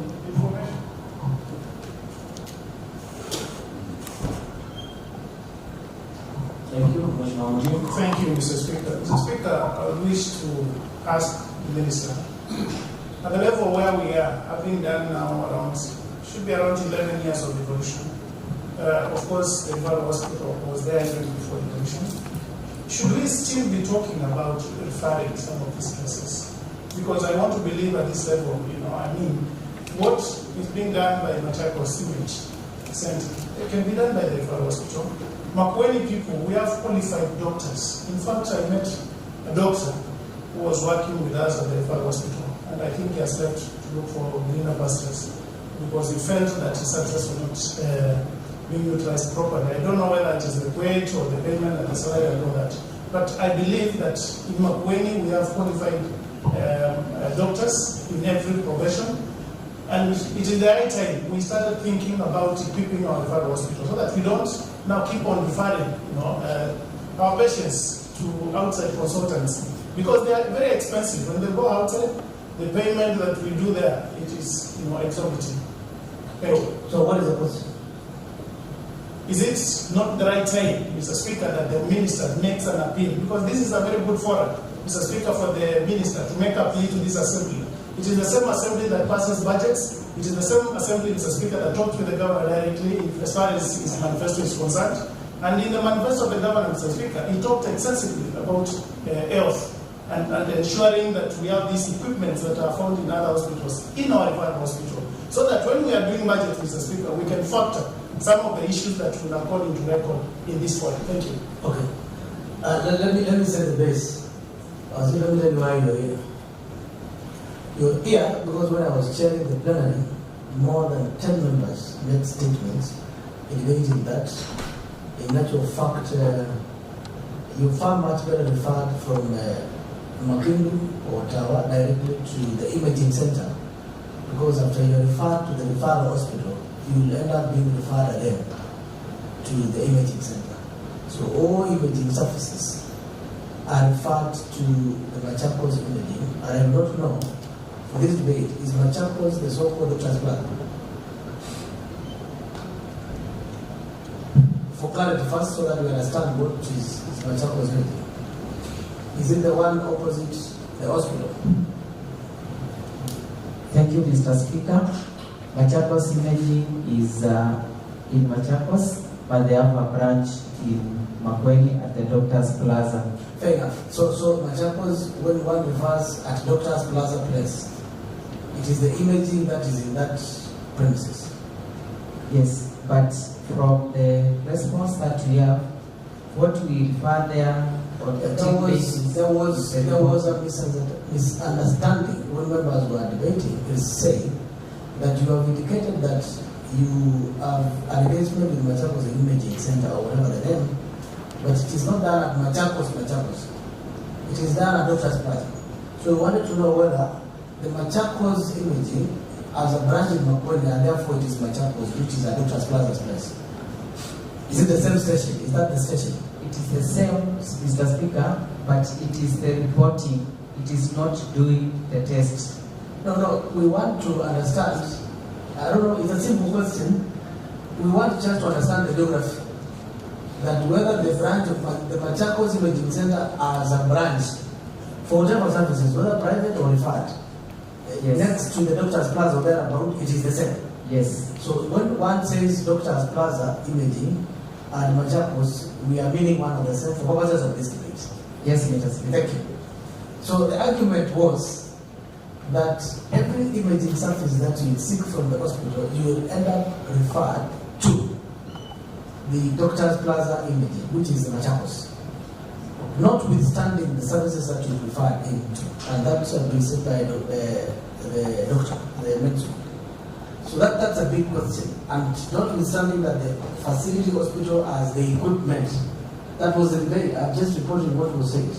And before you respond, I can see now they are flowing. Allow me to give about how many are they? 1, 2, 3, 4, 5. Please don't request if you're not requested. If I could clarify, maybe I can answer. Oh, you clarify. Go ahead. Mr. Speaker, the CT scan machine that we have in Makueni County Referral Hospital was procured under the MES program, the national program, if you remember, in 2016. So it was still under contract up until just recently. So we are in a gray zone in terms of the service. But the service has since, the contract has since lapsed. This was yesterday at the national government. So we have one machine. Anytime it has a challenge like it has right now, then we are not able to do the CT scans in the facility. So any client who is requiring a CT scan in MCRH has to get it from elsewhere. And the Machakos imaging is what we have in Water at the moment. So we have engaged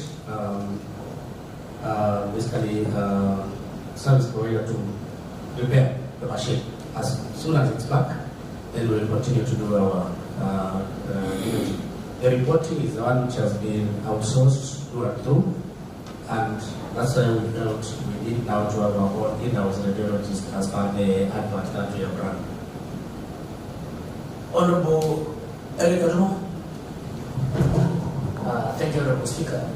Honorable Speaker, there was an allegation by Honorable Mutindi that some of the doctors they direct patients to specific chemist to get particular medicine. Now, in this case, Mr. Speaker, I am curious because now, why are we referring our patients to Machakos? Is it that we are also getting kickbacks when we refer those patients to that specific center? Because if you get the comments from honorable members about the medicine.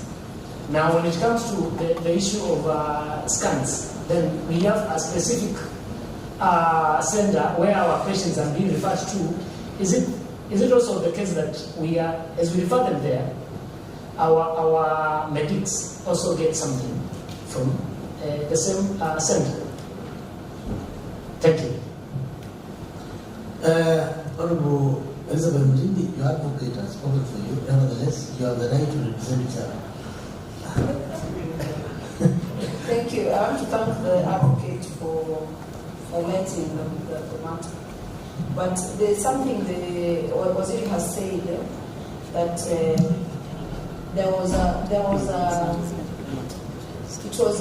the machine was bought under contract with the national government. I've not really understood what that means. Does it mean that there were conditions that they are not able to source somebody to do the reporting on our behalf?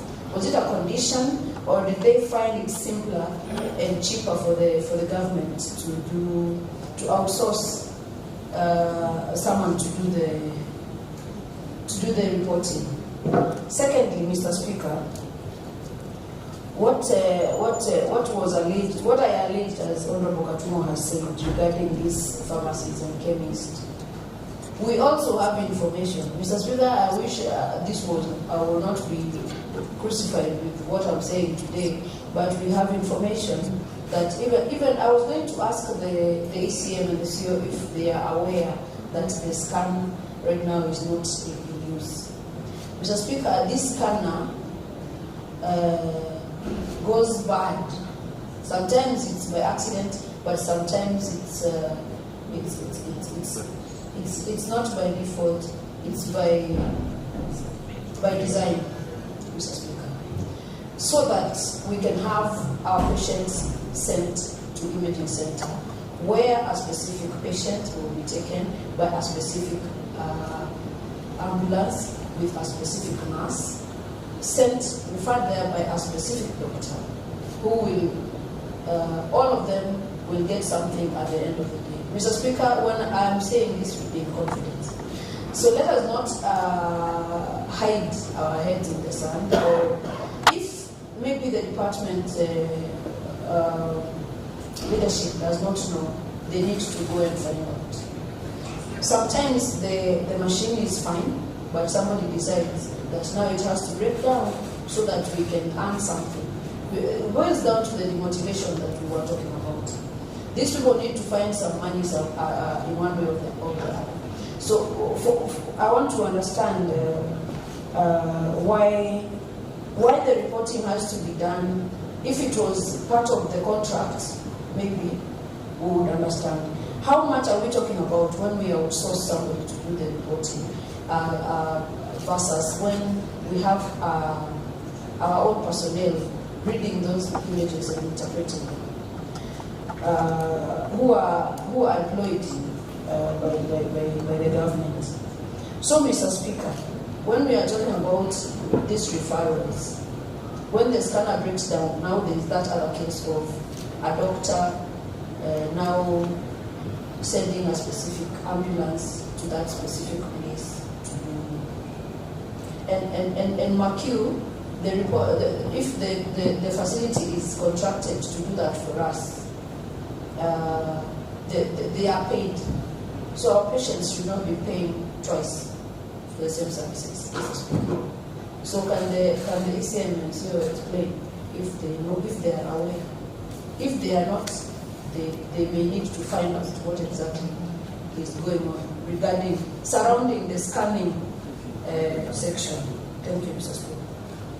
I think another clarification there. First, one, to allow members to give their contributions.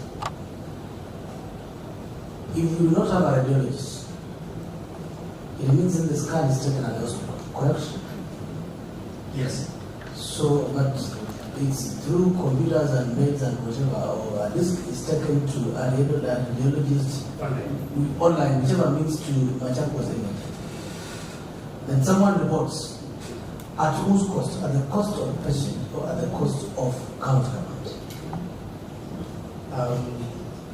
The agreed cost, basically the money is paid at the county hospital, and then now eventually the agreed cost per reporting is 2,000 shillings. So the money is paid in the county hospital. So this is now eventually. Just a minute. Yes.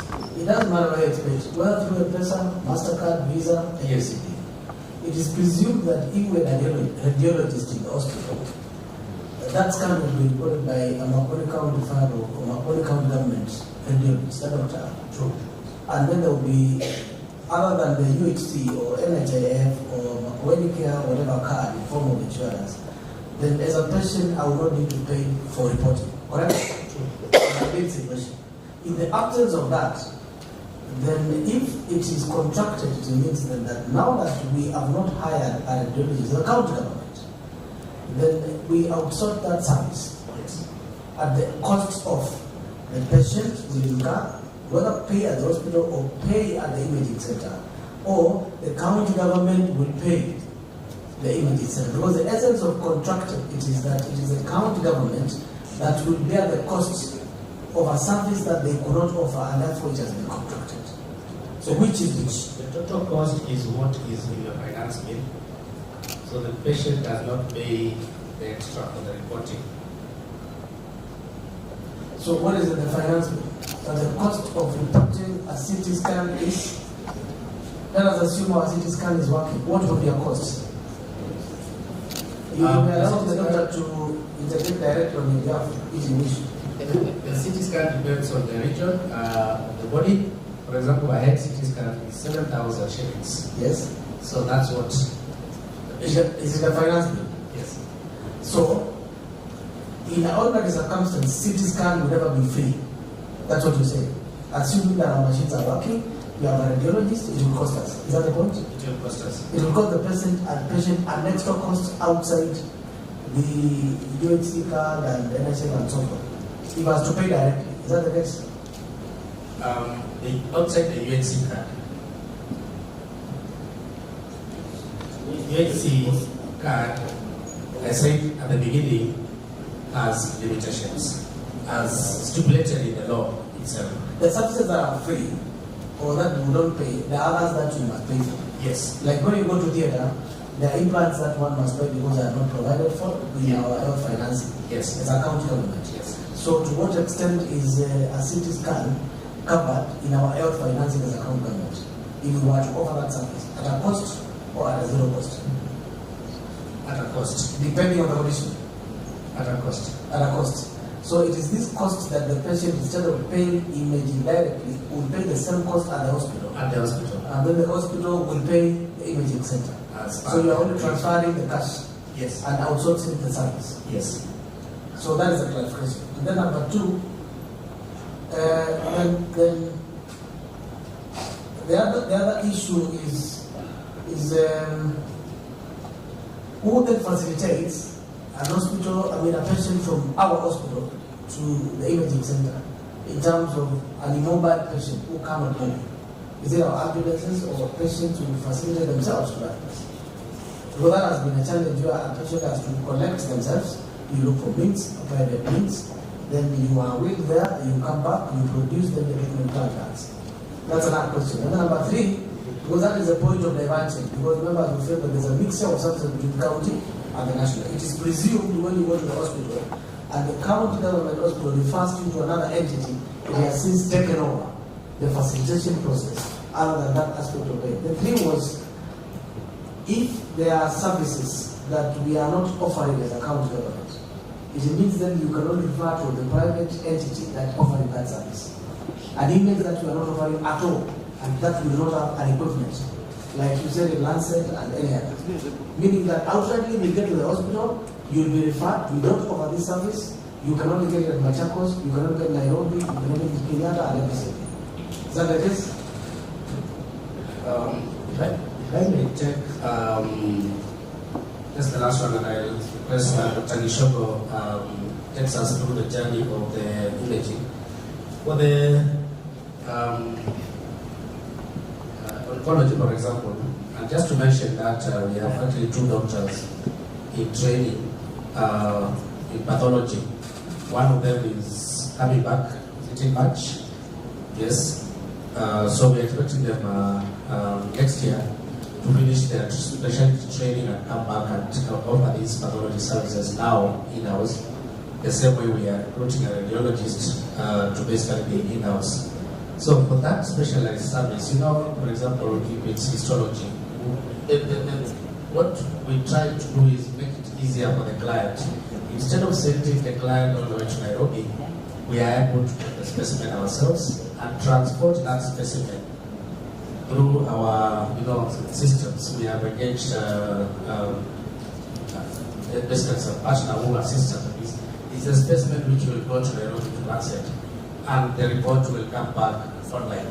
So we have actually put in systems to make it very easy for our clients not really to go all the way to Nairobi to seek the specialized services.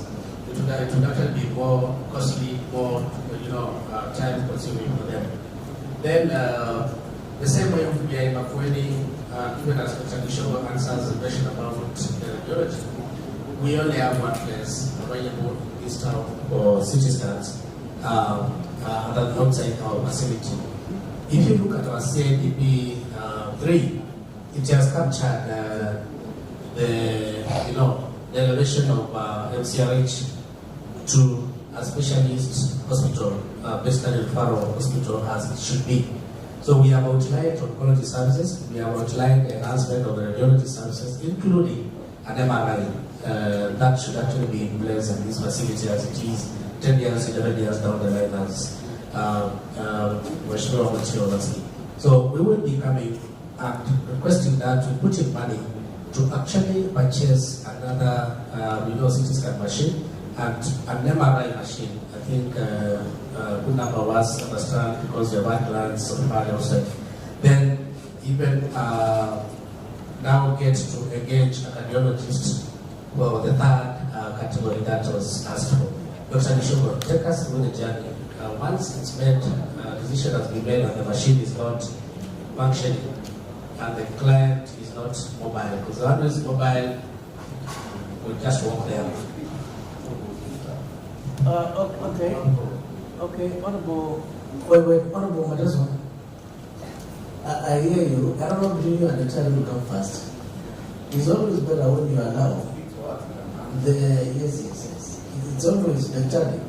It's always good to allow the raw data to land. But then let us, you can collate that data and make one answer for it.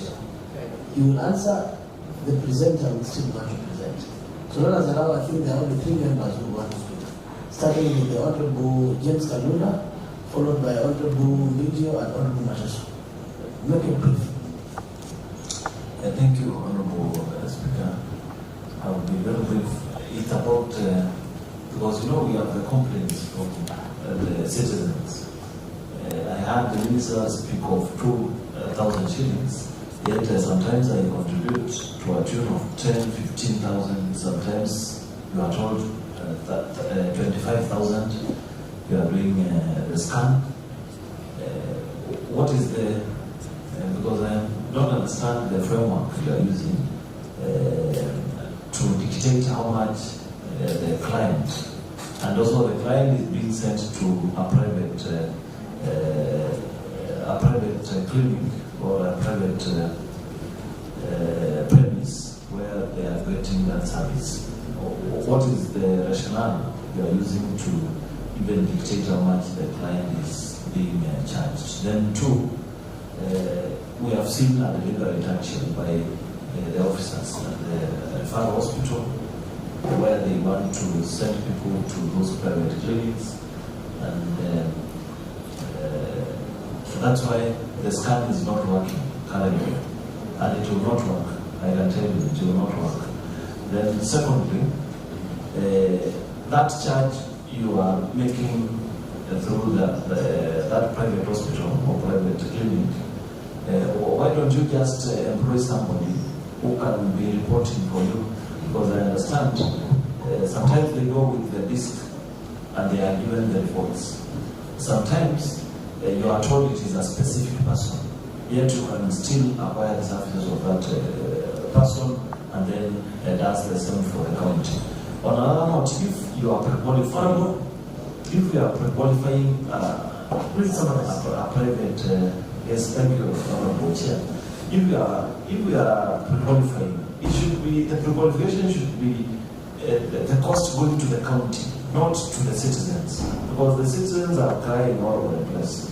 Even in my ward, I had to put monies to do the implants because I'm doing RMBs every day. I'm spending a lot of money on these things. So if it is easy for the citizens, it is easy for the minister and also the county assembly. So why don't you work on a plan to make it easy for everybody so that even the governor can get the votes very easily in 2027? Because as we are not looking at the service delivery in terms of your parameters for the school, the medical school, we are looking at how we can get the votes. If you are not able to amass the vote for us, we are not reading from the same script. As I understand. Okay, you have said so many things, but you have qualified in one sentence. Since from morning, you would have started a search that whatever we discuss here must relate to your welfare and the welfare of your people. So it's up to us to align. So no, I declared my interest. Fair enough. Honorable Madazo, Honorable Minja, Honorable Jamu. Honorable Minja. Yeah, Mr. Speaker, I wish the doctor now gives us a time frame when this machine can be repaired, because we can keep on seeing about the machine is broken until the year ends. So it is important that we gives us a time frame. Fair enough, Mwalimu. Very good, Mwalimu. Retired teacher. Once a teacher was a teacher. Honorable Madazo. Yes, Mr. Speaker, it's good.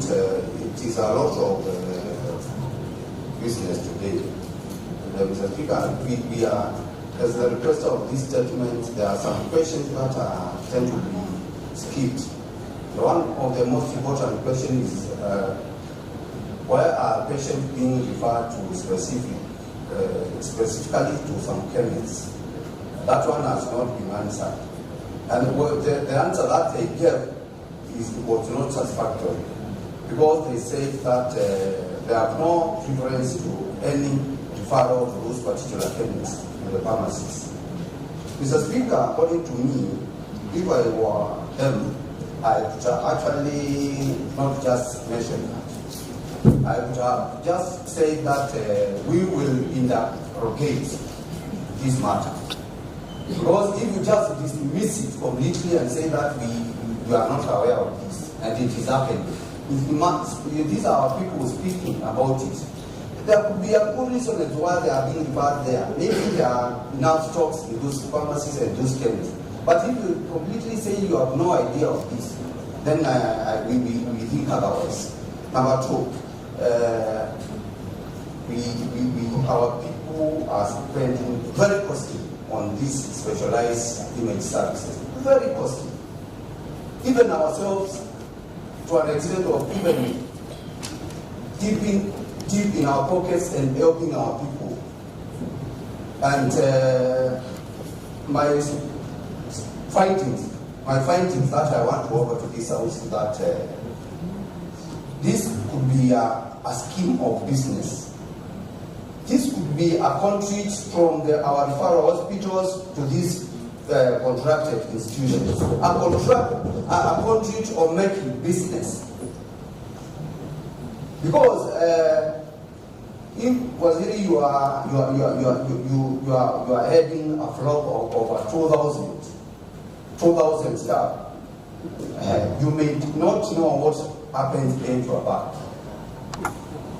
And the reason for saying this is because I had actually a patient who was referred from Makueni to Makueni referral. You can imagine Makueni with the level of Makueni and Makueni. And she actually stayed there for like 2 days. And then the patient was referred to Doctor's Plaza for an image. Then you wonder, why was he not referred from Makueni all the way to Doctor's Plaza?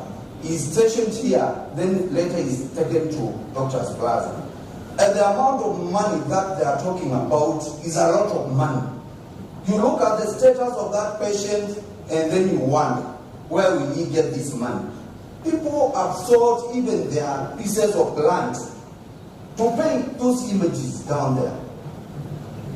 That is what is happening. And the truth be told, that's what is happening. People have spent a lot on this. I don't know. And sometimes you don't know where after the images are read, where the report ends up to. Because some of them die, they cannot afford medication, and that is what is happening. Kindly. And when you say that CT machine is down, you are not telling us any plans to repair it, then it tells you that it will just remain down completely, because the conduit must continue contributing the business. So, honestly, we need to know what is happening.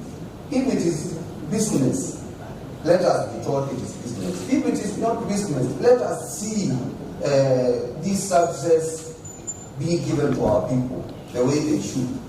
You know, we are people who not sometimes who normally go to church.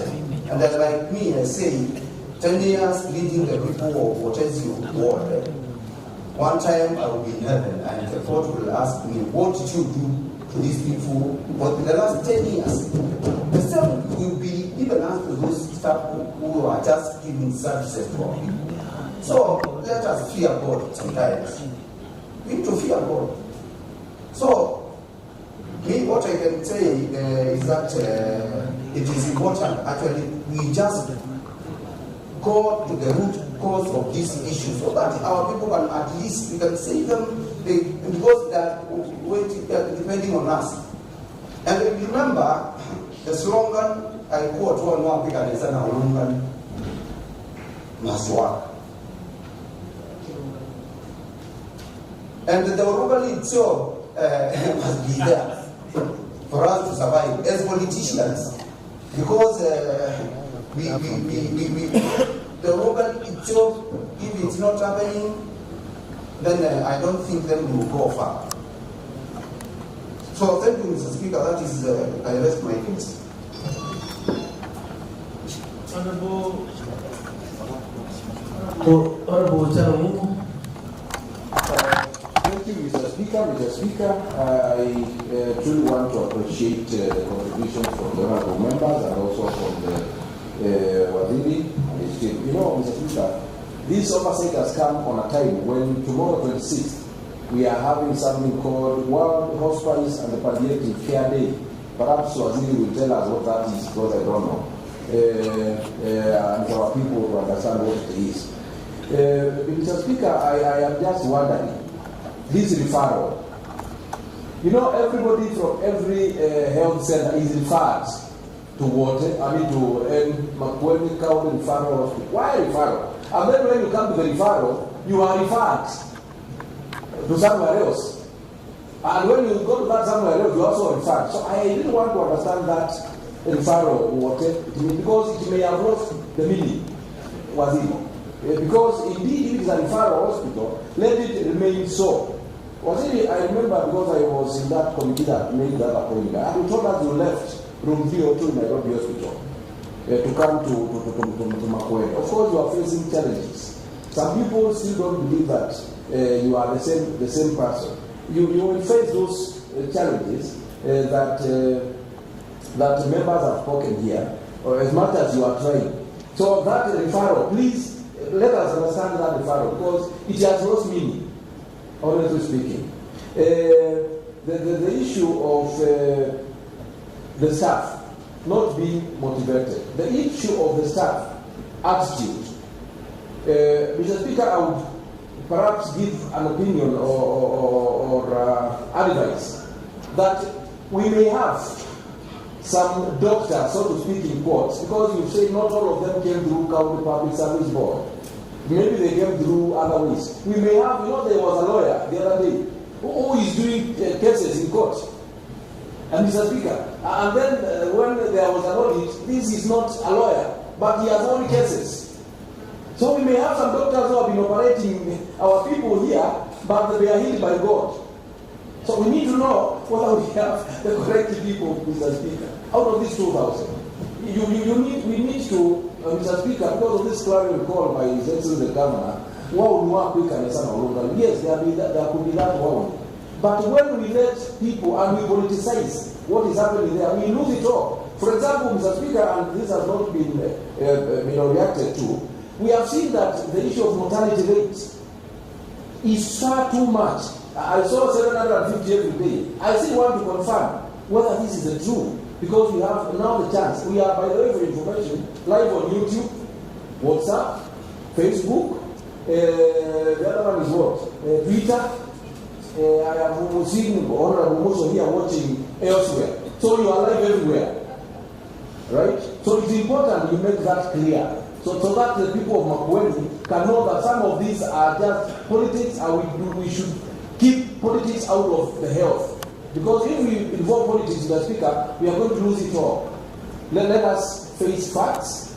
Let us, Mr. Speaker, give our people hope and ensure that we get the services, Mr. Speaker, that our people need. I know maybe soon the issue of the modality, is it model hospitals that are in the office and that are somewhere, maybe you will make a comment, Waziri. So Mr. Speaker, I thought those few remarks will be reacted on. I know the issue of promotions. The doctors who are in the union, I don't know whether Dr. Mutunga you are part of that. There's a team that came and they really were saying that they are going to adhere to outside. But we told them that this matter is being addressed. Because the County Public Service Board is really frustrating. Not only you, but everybody. Thank you.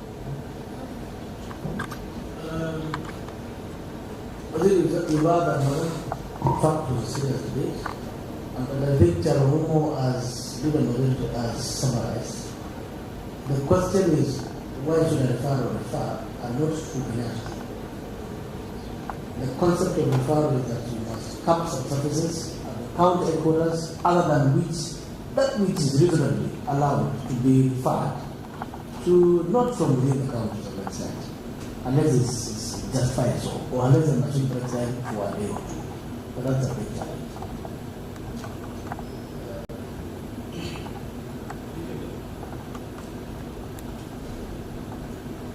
Mr. Speaker, yes, as I mentioned, we came in the Makueni government. We actually quickly realized that we need to put in some measures into the MCRH, and this is why we quickly captured it in our CIDP 3, as I mentioned, that we have actually converted to become a proper referral facility. This requires I don't know this problem, but that must be solved.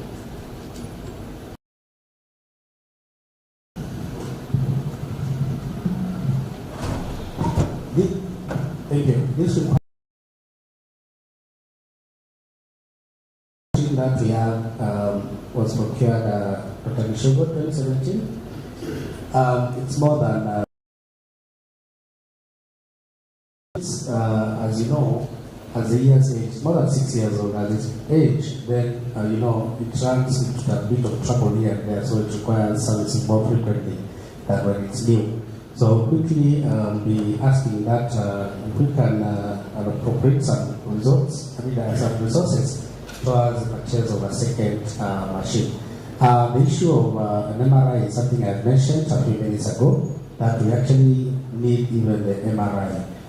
One of the other CT scans that we have had clients, Mheshimiwa Kalunda, that being said, which are more expensive, like 10,000, 15,000, will be something like what we call a CT angio. When now it's more specialized and we want to see the blood vessels, maybe someone needs an amputation, those are now more expensive than the routine CT scan. And that is what we don't have even within Makindu or MCRH, when we also have the machine running, because it's a specialized kind of service.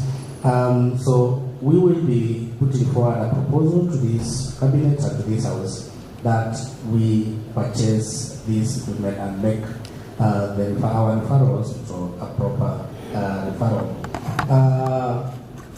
The issue of the radiologists, I think must have skipped much more Kalunda. We are advertised for this, and we will be recruiting one. The union, we have met the union severally, and actually from our meetings, I think you noticed that we have managed to advertise for the promotion of the 510 officers, actually more than 510, because we also have the senior ones. And I mentioned something at that point. There is some of our senior doctors rather senior officers who are stagnating because they needed to go through some specialized management courses especially the Kenya School of Government. We have since negotiated with Kenya School of Government on how we can undertake these courses. So we have 54 who are lined up to go through the senior management course as soon as the cabinet paper goes through, and His Excellency is very supportive on this. So we are taking 54, they have been identified, they will go through the SMC, and then very quickly after that the board will be able to accord them the desired promotions. So we have met the unions, we are also meeting the Kenya National Union of Nurses, because they have asked to have us sign a CBA with them, but this is an ongoing, negotiation with the nurses. The World Hospice is the place where we handle the clients who are terminally ill. Palliative means basically you are treating this client or managing this client not with an intention for cure, but with an intention for basically putting life into their days, making their remaining days comfortable, because it's already been determined that these clients are terminally ill, and that is what we are commemorating tomorrow. And it's important because we appreciate that at one time or the other, someone has to end up at that point. Dr. Dono, do we have doctors amongst ourselves? Thank you. On the issue of Dr. Dono, you went up. You know the big question by the Lukumo, so that you have answered, and Dr. Dono may say something, is when will Makueni County Referral Hospital stop referring patients to other hospitals other than the specialized services that can only be sought from Kenyatta, from Nairobi Hospital? Because when you go to Nairobi Hospital in Kenya, you are referred back home. You can't be referred. You go to Agakan, you refer back home. You can't go to KNH. You go to KNH, you refer. Now, it's presumed at the county level, unless the county doesn't have the capacity to do that which is expected of a county to do, then there's no need for referral. And therefore, that's all. A patient leaving Makindu Hospital, Makueni referral, that ought to be sorted. Otherwise, that case, Dr. Lolo, ought to have been referred from Makueni to Kenyatta Street. Because it means then that if it's coming to Makueni, from Makueni, it should not be referred from within the county, other than a specialized service. So that those loopholes and breakages and machines and x-rays and radiologists, whatever is required, in other words, including saying, this is what we require, then therefore, Waziri, CEO, and METSU, to make our hospital a referral hospital from every sub-count so that we are able to net A, B, C, D, other than X, Y, and Z. I think that is coming out very clear. Otherwise, without that, it will get the question. Question number 2. If Finance Act on an image service is 2,000 in the Finance Act, and a patient has been referred to the Machakos image, how do we ensure that that patient is not charged more than 2,000? Because there are chances that they could have paid 2,000 for a service within our Finance Act. And now that the institution outside is benefiting, how do we determine and control that we will be referring specialized services to you at a cost that is in the finance bill? So that then a patient doesn't know that if it was the county, I would have paid 2,000. But I've been referred to a private institution across the fence and it is 10,000. That's a problem. So that we don't have it, you can get it elsewhere at the same cost. It will not add. But when you get it elsewhere and it's more expensive, then it beats the purpose of a government offering services. I think those are two fundamental issues that must be addressed at the end of the day. Either you have the answer, or your team will retreat and look for a way of giving an answer, including giving recommendations, because you may not have an answer that you do not have, but you may have a formula to resolve the problem, because the problem may be bigger than was it, may require cabinet attention, may require cooperation, may require MOU, and so forth. So that whatever decision we make out of this sitting, which has taken more than 3 hours, then we produce programs and policies that are implementable to resolve the subject matter. In concretizing that, as your officers did that, I mean, helping to respond on subject comments. Mr. Speaker, we have done a quick consult amongst ourselves, and if you give us 30 days from today, we can have a proposal completely costed that will basically be tabled for consideration in terms of moving the Makueni county paros from where it should be.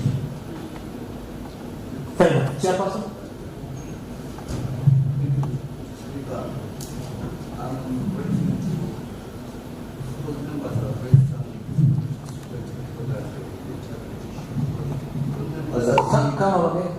Honorable members have raised an issue which cannot just be left unanswered. Either it will be investigated or what you find. Well, I'd say the CT scan, is it purposely that it could be switched off for people to be referred elsewhere? Is there such a thing happening? Because if such a thing happens, that's an integrity issue. And we cannot just dismiss it. We need to hear a commitment from the Waziri that will investigate it. And if there is such a thing, let members be put book, because we cannot allow that. Our people will be suffering a lot. If there is such an issue that our people could be really, a machine can be switched, and they are sent for private, that person should not be working in Makueni County. And Mr. Speaker, I wish that it is investigated and the report given so that we can have a way forward on that. Felix? Thank you, Mr. Speaker. Mr. Speaker, for us to apprise the manifesto of the governor and our manifestos as well, and to apprise the dream of war, no African as of Lungan, I quote, this should be the trend. We must make sure that we keep the services required. Let the business of service delivery be our business. Thank you, Mr. Speaker. Honorable Elizabeth, Honorable Elizabeth Dubikio is born in Water School from Munwa. Why she has a lot of information is because most of patients are friends of his family, and that majority of officers and junior officers, they were at school together, so she gets direct feedback. Even when some are not promoted, they report to her. And the wife of party nominated her to take care of those things around the town. So don't look for the source. The source is original. And she doesn't look for the information finds her from the childhood networks. Go ahead. Thank you for that very necessary clarification, Mr. Speaker. Mr. Speaker, as we conclude, I want the House to know that I have a lot of confidence in the two ECMs, in the two medics before us, Dr. Musila and Dr. Lolo, who has been long-serving in that department. And we want to just... Honorable Mujiti, we have 3 doctors. So even the med soup is a doctor, sorry. Dr. Musao. So be careful, he is a pediatrician, and I don't think you're retired. Once a doctor, I will always be that teacher. I believe it's Mr. Musao, Dr. Musao. Dr. Kishambo. Sorry. Sorry, I thought you on the far left. I was not here when the introduction was being done. I'm sorry about that. Yeah, that is it. Yeah, so I happen to know the two.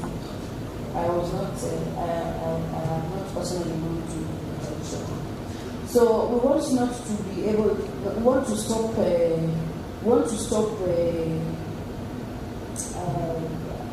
abusing their privacy with phone calls. Because you know, when I go and get stuck in hospital, I will call either the CEO or the doctor because I don't know most of them. When my patients get stuck, I think they can bear with me witness that I've been disturbing them. We don't want to disturb them with calls when they have so much work to do ahead of them. So the things that are raised here, it's because members of the public are raising them. Ms. Honorable Mateso is raising things that have been raised by the public. Even myself, I have had stuff from the public. All these members, when they bring statements here, it is because the public is pushing them to do so. So when we grill them here, we want to help them to perform, for the department to perform, so that they are not recalled here to be told that they have not performed as per their contract. So we know that they are able to do it, but there is something within the department that is causing all this outcry, Mr. Speaker. So I want them to just go back to the department and streamline issues because there is a problem within the department. There is a problem, and that problem is spiraling down to Makueni. And if it spirals to Makueni, this house will not be business as usual. And we cannot call every doctor to this chamber to ask them questions. So it is in good faith, and we want the best for our people. So as I finish, because I think you said we conclude, Mr. Speaker, I heard that they want to buy 2 ambulances, Mr. Speaker. There have been outcries that ambulances are grounded. I don't know if it is very, maybe they have done their priorities already, but the members of the public are wondering. These ambulances that have already been there, sometimes we call them and there's no fuel, it's grounded. I don't know if it is very important to buy the ambulances more than we need the doctors at night to attend to our patients, because we find that hata wakigongwa na matatu huko kwa barabara, the matatu brings them to the hospital. Most of the time we may not even need the ambulance, more than we need to find the doctor on site to help us immediately. So, Mr. Speaker, they may need to check. Let it not be an issue of ile inatusaidia zaidi we do that. Thank you, Mr. Speaker. Honorable members, Honorable Kalunda, I will serve your contribution. Honorable Justice Mazia, I will give an opportunity. Honorable Mwanya, you are my deputy, I'm not sure that I give you an opportunity. Honorable Manzu, proceed, you are not spoken. Be brief, be brief.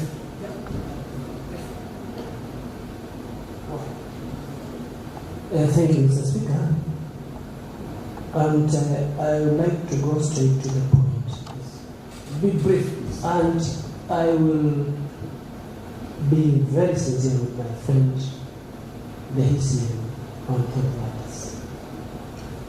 The easiest way to do away to finish a politician is to always say to them that all is well.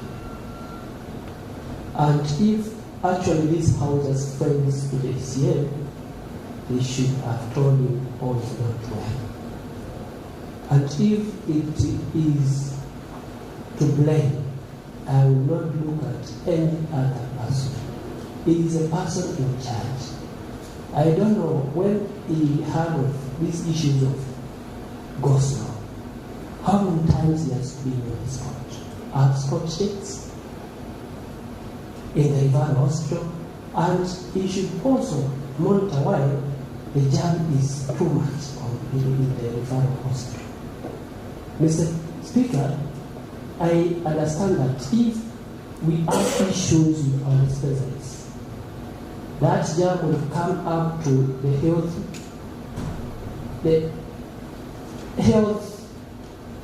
facilities that are above the dispensary, and it will come until it reaches the referral hospital.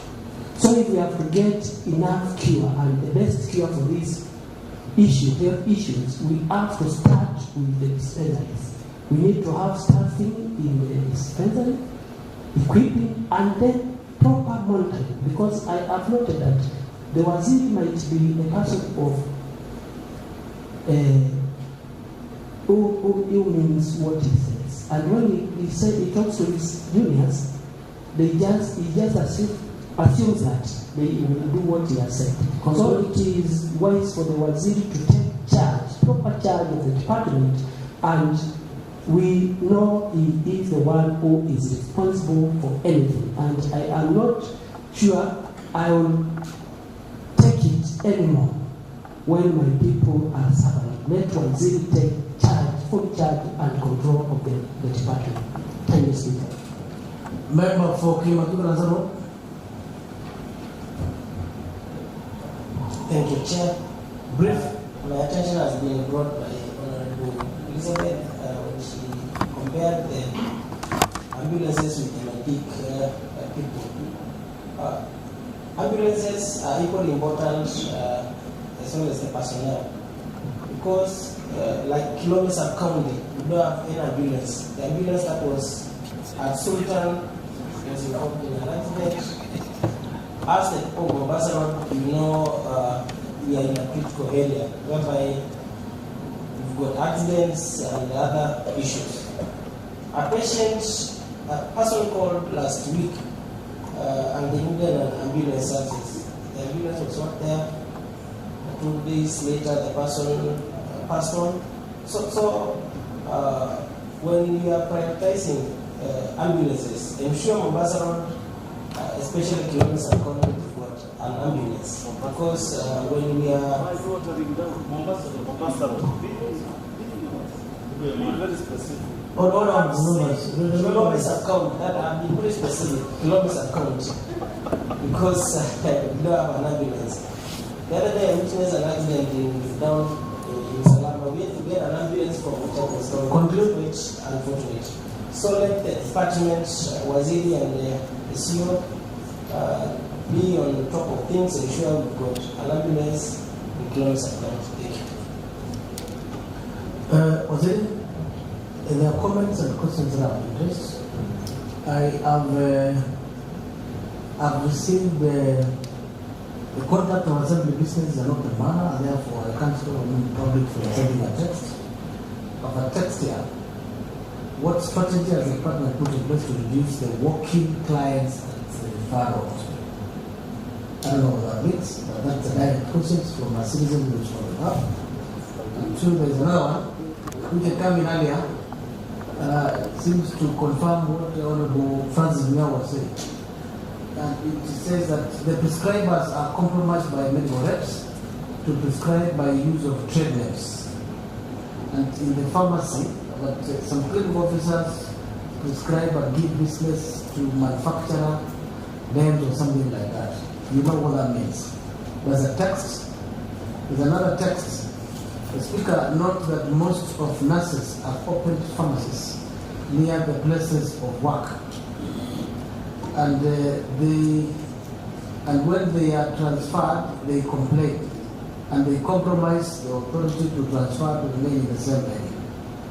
They are also having their briefcase drugs, wanauzia patient akikosa dawa kwa dispensary. So someone has some medicine in his pocket. But yes, that is it. That's the feedback that I could give you. Those points, I think I've been spoken before. I wouldn't have gone without just listening because they could be watching. Yes, Mr. Speaker, except the question about reducing walk-in clients. Allow me to capture this in the report that I requested that to do in the next 30 days. Basically, this means enhancing services in the satellite facilities. For example, Matiku, Kilala, Kauzoni, then they are able to sort out a number of these clients who should actually not be working in the casualty. And we will capture that in that report, which will have in the next 30 days. I want to promise that we will crack down on any of our officers who are actually found to be engaging in the banking business, criminal activities, if any, especially on the machines that we have in our facilities. So, Mheshimiwa Malu, that is taken seriously, and I will actually take it up personally. If found any officer, we will investigate and we will deal with any officer found mishandling our equipment, either deliberately, actually, or even just through negligence. I think we have spoken about the issues of the methods and our newest ambulance is actually stationed at Sultan Ahmed. Fair enough, answer. The newest ambulance that we are. Along Mombasa Road. Yes. Fair enough. You done? Well, now, we have two more questions that require one intervention. There's a question on health facility management committees. It was responded, but a number of members raised issues, including one of Mukalunda. I will allow the request of the statement to seek the clarification that was specific addressed by members. Don't go to the reason. The rest was answered. The ECM gave details more than you are expecting. What is it that was picked? Very briefly. Yeah, thank you, Honorable Speaker. Honorable Speaker, I think, of course, it will be very brief. One, I want to thank the ECM and department. At least they are accepting that there are a lot of errors, whether intentional or non-intentional, in the department. And it's quite evident that 3 facilities were not gazetted out of the 240-something facilities. He estimated that there was change of names in over 23 facilities across the county. Although there might be some more, because members also are complaining that more facilities have not been captured, including that one from Mukalunda's ward in Kalungu. More importantly, as I appreciate the legal framework that the department dwells on to establish those committees, there is the mechanism that they use or they go through. After the elections were made some months ago, that report or resolution of the public, including capturing of that appointed by the ECM, was circulated across the wards called the counties. And to be precise, in Emmanuel Water, which has 7 facilities. Only 2 facilities, the chairs of whose facilities, that's Matiku Wilson Dispensary and Masamombe Dispensaries, the chairs as captured in that document were retained. The others were changed, and when the information goes filed of the public, then they raise some concerns. So I wish maybe the ECM will check on that and ensure that as it was captured then and circulated by government officer, the word admin who participated greatly on that exercise, it will be as such. Two, there is the issue of, and I want to thank this CEO, he talked about financial constraints, which is true, because money is a scarce resource. But money, yes, one of those we deliberate this matter. And allow me 1 minute to summarize. 8% was satisfied, except aspects that you raised of what happened, the change of names, who was responsible, action taken, why does it at the expense of the county government and so forth, so that you create room for body. Oh, thank you. Yes, for body isolation center. Actually, that's why I was coming, Honorable Speaker, that someone must take responsibility. In all these errors, because they are saying they are errors, the gazettement has some cost, of course. And because we are saying it's erroneous, which to me and by design, the cost of gazettement that it's a repeat. Because of that integrity and value for money, I think the ECM must commit to have that someone must take responsibility, because we must utilize public resources prudently. As the CEO said, money is a scarce resource. The little we have, we must utilize it properly to ensure that there is no misuse. And I wish, not to take much, but the ECM, based on those legal framework and the mechanisms used to establish those chairs, because there must be a mechanism, and that's why there was a list from the department. We wish those names are captured as they were. Because I understand that there was a communication between the department and the ECM, and that's why there are 2 chairs captured as it were then, but there are changes of the other 5 names. Remember, to take example, in a man in Uganda where the chair, who is the chair, is one of the persons who misuse public resources. The technical program is one of the person whose committee never paid anything. Because if you talk about management experiences, then it is to be as such. Someone must have positive managerial skills as stated in the legal document. Because it's not just management, but someone with successful stories of management. That person is used monies for the technical one. That person was part of the cartels. I'm sure that the ECM is aware that a mandate is for level 4 hospital, now approved the level 4 hospital by the Assembly and is promised to be gazetted soon. It lacked water for 2 months. And that man who is purported to be the chair of the committee was part of the cartels, the water cartels. So that brought public crimes.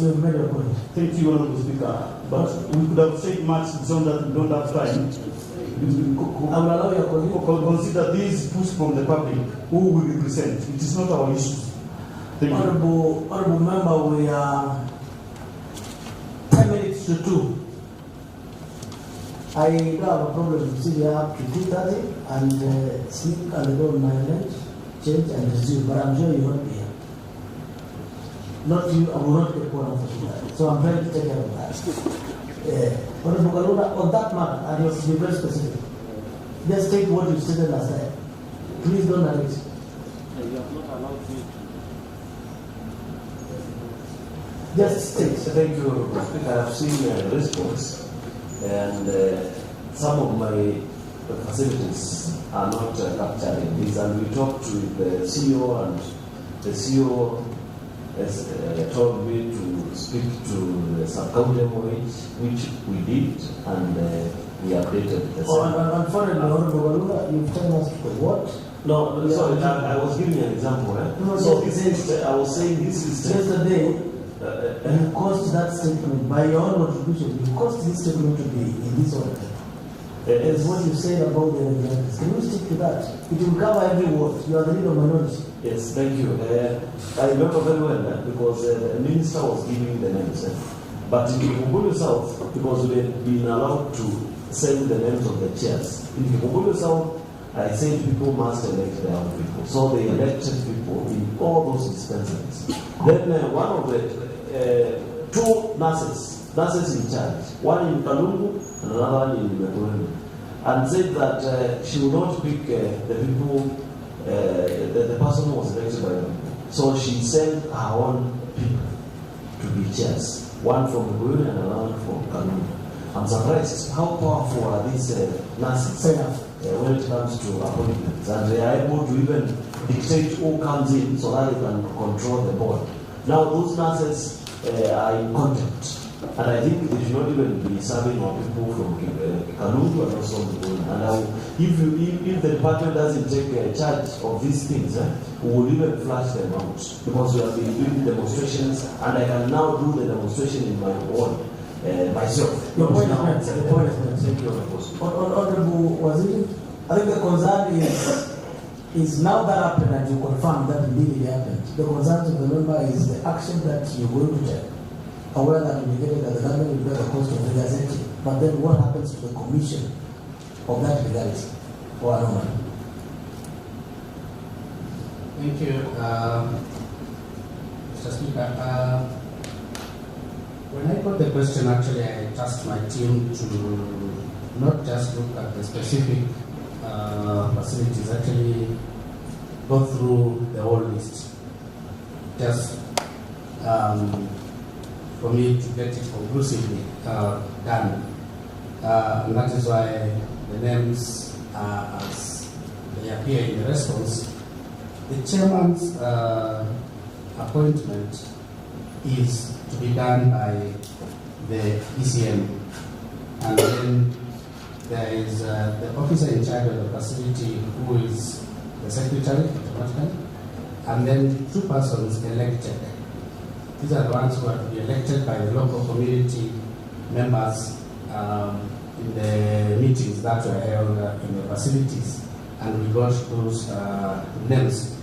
So where the elected members were not captured appropriately, this is something which I'm still following up with my officers, some who are with me in the department, others who have since moved out of the department, and we will get to the bottom of to know exactly at what point the error, if it was a commission, could have happened. But I would request if I could proceed and making the corrections as suggested, and then as I continue to do the administrative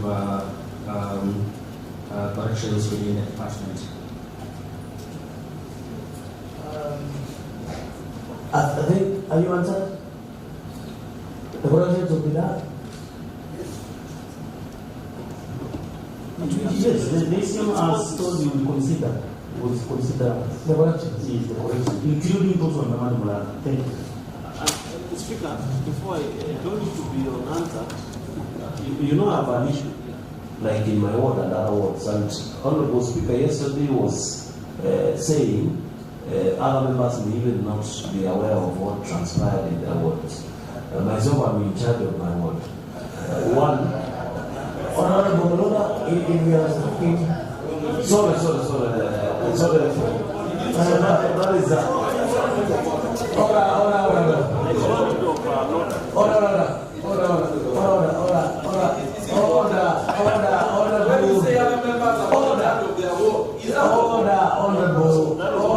Take your seat. Take your seat, please. I spoke of my word. It is glaring and I've had, and that is why I have switched off. Honorable Kalunda, you are out of order. I don't need to be moved. And therefore you have to withdraw and apologize to the members. That one I withdraw and apologize unconditionally. So, no. No, but I was speaking of... I have formally booked an appointment for you with Waziri after this because you're dealing with your ward, so you will sort your matter as an individual. So propose to see you in December. The issue of this matter, Waziri, was officers participating in committing an illegality or facilitating and procedural move. And the action that you take with your team is what these members are out telling you. In fact, that is the question being the question. It is not gazetted. We'll get to the bottom of it. I can tell you that is not. The member of Mali was interested in that yesterday. Now that is key, I think you want to bring a statement after 14 days. But that has just these issues. Now, very lastly, is 5 minutes to go, which I think engineers can be able to sort this matter. This refers to the statement on construction of an isolation board at Boni Sub-County Hospital. Mr. Speaker, yes. Between Waziri ICT here. Yes, please. Yes, please. I will. You, okay. I will, because on a number of issues, every other time we talk automation, and a member also mentioned to me that what he's about to see is also bigger, and our presence there has attracted something else that may be clear to bigger problems that we have. So it's not by default that she's here. She's part of oversight. Okay. I'm very much aware that once you go back to the office, you know the problems aiding systems. And I'm sure I'll give an opportunity. That's how I was to close the matter on the isolation center. This was an emergency. Dr. Dono, you know as I do. Dr. Honorable Kalunda, know as I do. The minority, majority, Honorable Moki, Honorable Badu.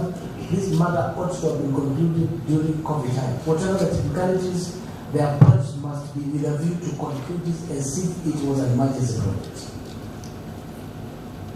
So, Honorable Mulemba, member from Boni, simply wanted to know when will this be done?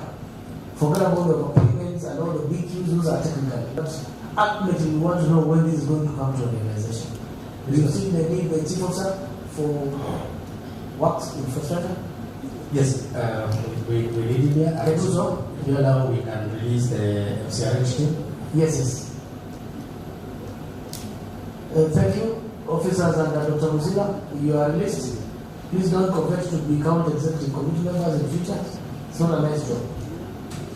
However, I can guarantee you the heat generated from this house will reach your decks at double speed. Dr. Dolo, please call your colleague. I think this morning we got the preliminary report late last evening. I hope members are braced up to where we are. When we visited Boni Sub-County that November last year, and realized the project is stalled, and then we put in measures to do an audit quickly. The contractor has since indicated that he wants out, so we had value what works he had done at that point in time. Monies are paid to the tune of 36 million. The initial assessment that we got, I think it's filed already, indicated that the works could be to the tune of 51 million shillings. And because of that high, variation between what the initial contract was, the phase one of the facility was supposed to cost, and the costing that we got from the works done, we deliberated as a Department of Health, as a user, and I put it back to my colleague in infrastructure, and we quickly decided now we need an external, valuation, and that's when now we contacted the experts from the Ministry, National Ministry of Infrastructure. We have the preliminary report. The report actually not Waziri Amin Chief will be here. He was actually following up to get the signed report. but it's actually giving us a different figure from the fifth one that we had gotten earlier. This one is much less, and I feel we should, not I feel, we will have a discussion very quickly with my colleague in infrastructure and proceed to engage a new contractor on site and finish up the works. Dr. Bolo? Member from Bollywood. Thank you, Mr. Speaker. In summary form, Mr. Speaker, what the members of Makueni and myself as their representative wanted to know is that whether we got value for money and whether we still going to get value for money and how soon we get that hospital block completed and put into operation. So, Mr. Speaker, ideally maybe the Minister should answer in summary form whether they give the correct value and now they disclose to this honorable house what is the value of that building, what has been paid, and all the pending balances in all the financial years and budgets. In that way, Mr. Speaker, we are going now to have a way forward. Thank you. Was it, do you have that information or you need to put up that information? We have the information of how much has been paid to the contractor, and Dr. Dolo will quickly take us through that. And then as we wait for Chief Officer Infrastructure is coming in, he will speak into the current report, the one I will just got from the national office. So member from board, let me ask, have you seen the documents? So that you don't rush it through the process? Mr. Speaker, I did not see the documents, but I got a brief.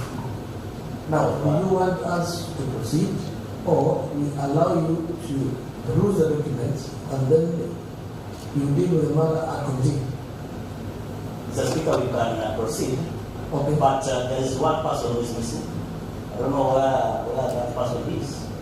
The officer for infrastructure, who is supposed to be to give the audit report. After we get that audit report, that matter should be completed here. So, do we have that audit report the members referring to? Mr. Speaker, the audit report was shared early this morning, but as our CCR said, this was the advance copy before it was signed, and the team in infrastructure are the ones who are able to share the final report and get into the details.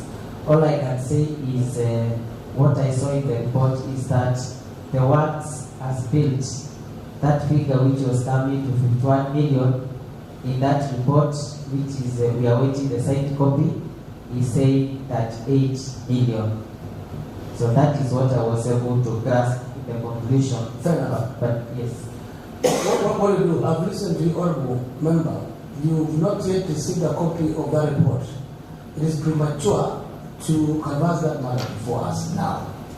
So I would direct that you get a copy of that report and then you satisfy yourself. If there are supplementary issues, you raise them with the chairperson committee on health services. And if the technical officer, either by the county assembly or through the office of the is required in that committee to make clarification to do so that then within the next 7 days we have a substantive response for that particular matter, making a closure.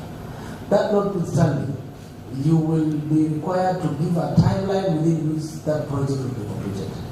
After that has been resolved, then how much time be required to get it completed and operational, including then projecting. If there is equity, you require so much budget and you require so much to be done, so that matter is rested.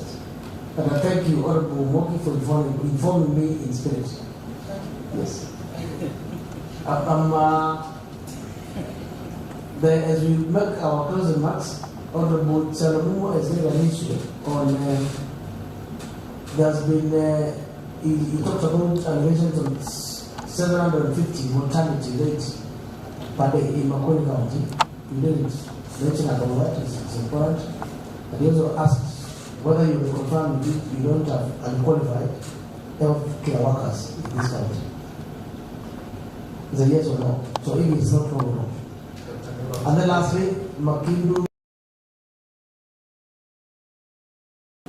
Elaborate less than 8. Go ahead. Thank you. On the issue of the modalities that the Honorable Member highlighted, these were absolute numbers which were picked from the National Reporting Platform, but we have the standard way of measuring whether these numbers are real or we should be scared or we are within the natural existence where people are born and people have died.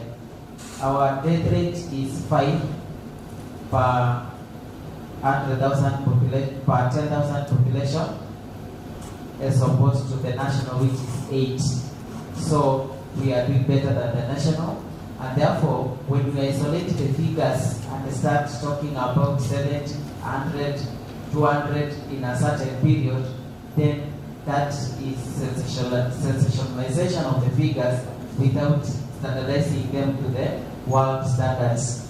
On the issue of the qualification of healthcare workers, there is a weakness in the deployment process. Like we advertised, the advert was closed. Right now, as we are seated here, we don't know when the shortlisting is happening. We don't participate in it. It is done by the board. We take our officers to go and interview. We are requested to give technical officers. We don't participate in the selection of the officers who are successful. That is done by the board alone without our technical support.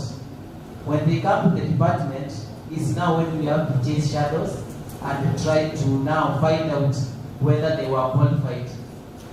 Mr. Speaker, we have had a few instances where we have found an officer wrongly placed, and we have written back to the board and they have been placed in the right place. Like somebody is called a lab technician, but it's a nurse. We have had a few instances where an officer is deployed in a certain cadre, but we are unable to authenticate the papers at our site. And through the county executive committee, and we have the 2 members here, we got a communication from the CS for all people, all employees of the county to submit their certificates for authentication.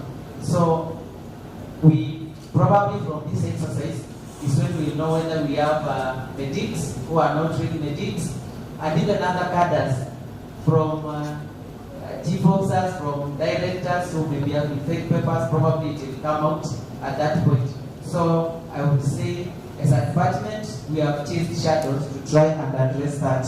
On the issue of Makindu, it's unfortunate because that clip was recorded. We were not shown the clip. We were just told to respond about the cleanliness of the hospital and the location of the mortuary vis-a-vis the other service delivery points, which I replied. And when I saw the clip, it's also unfortunate because we are in the process of identifying the person who has been masked, and the pointers that person could be a worker in Makindu Sub-County Hospital. So, as Mheshimiwa Momo has said, we have people inside this department who are actually not working for that world that we are talking about, and they are sabotaging from within. But the CEC has committed that we will go into deeper depths to expose them. So for that one in Makindu, if I would task anyone to cross-check. There is no leakage of sewage as we are seated here. It was just one incident which occurred for less than an hour, and that was 3 months ago. There is nothing right now. So objectivity also in reporting is important. Thank you. Fair enough. I'll give you the last minute to make a mark, if any. You indicated that you come along with your colleague. Your colleague was to speak or to input into a contribution. But along the way, we didn't find a contribution in answering the question. And when you try to explain why she's here, she can only be here to help you or to help us understand the problem and perhaps be part of the regulations. So what brings you here to the executive committee, member for election? I mean, it's interesting when others have to sit there for more than 3 hours answering the question, and you're volunteering yourself before you're scheduled. Go ahead. Thank you very much. Honorable members, I want to take this opportunity first to thank my colleague for turning along with him, because this is an opportunity for me to at least appraise the House on what we've been doing at automation and what we are planning to do in the future. I have been listening to the conversation very keenly, and I take note that some of the issues that have been raised, actually majorly most of the issues, it's only automation that can be able to address them. I will appraise the House from 3 different perspectives. I want to give you the situation of our health sector automation as is. I will also inform you on what we have been able to do for the last 1 year and what our plans are.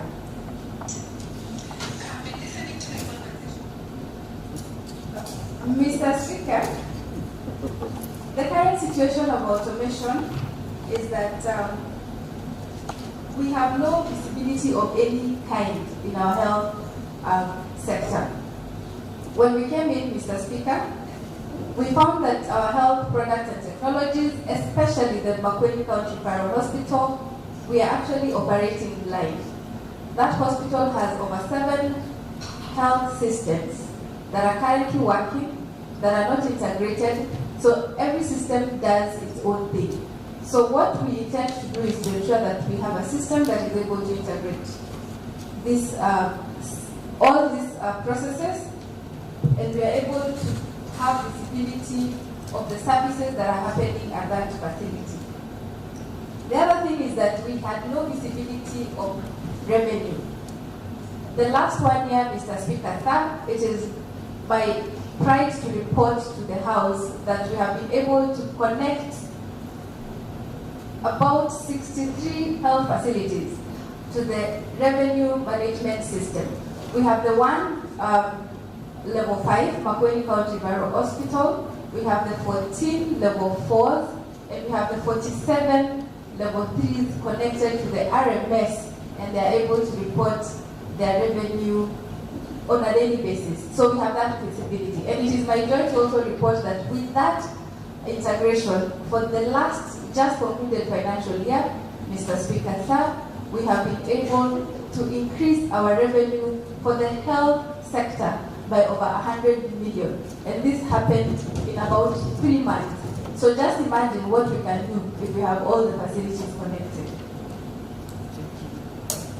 The other thing, Mr. Speaker, is that one of the things that came out, and I believe it was asked by one honorable member, is the fact that the NHIF card, there's a problem when it comes to billing.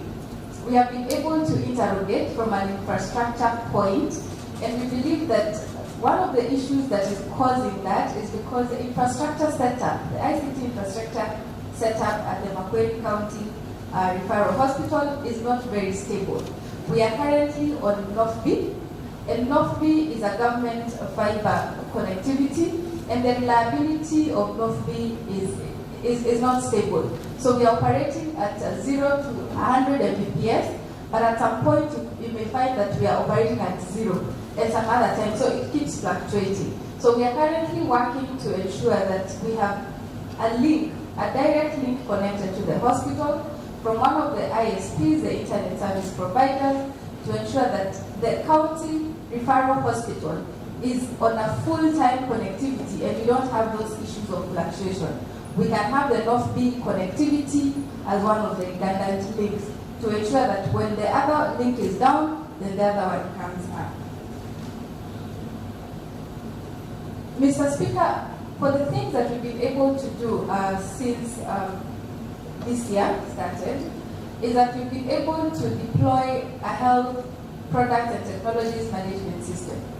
This system has been deployed in 13 of our facilities, with the exception of the Makueni County Referral Hospital.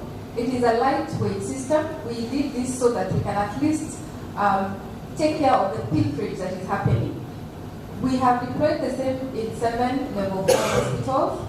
We have deployed the same in 4 health centers and 2 dispensaries. With this deployment, Mr. Speaker, we are able to enforce accountability of all inventory. I'm sure some of the members here have been able to walk into the hospitals and see that system at work. We are able to ensure that we have interfacility sharing or borrowing.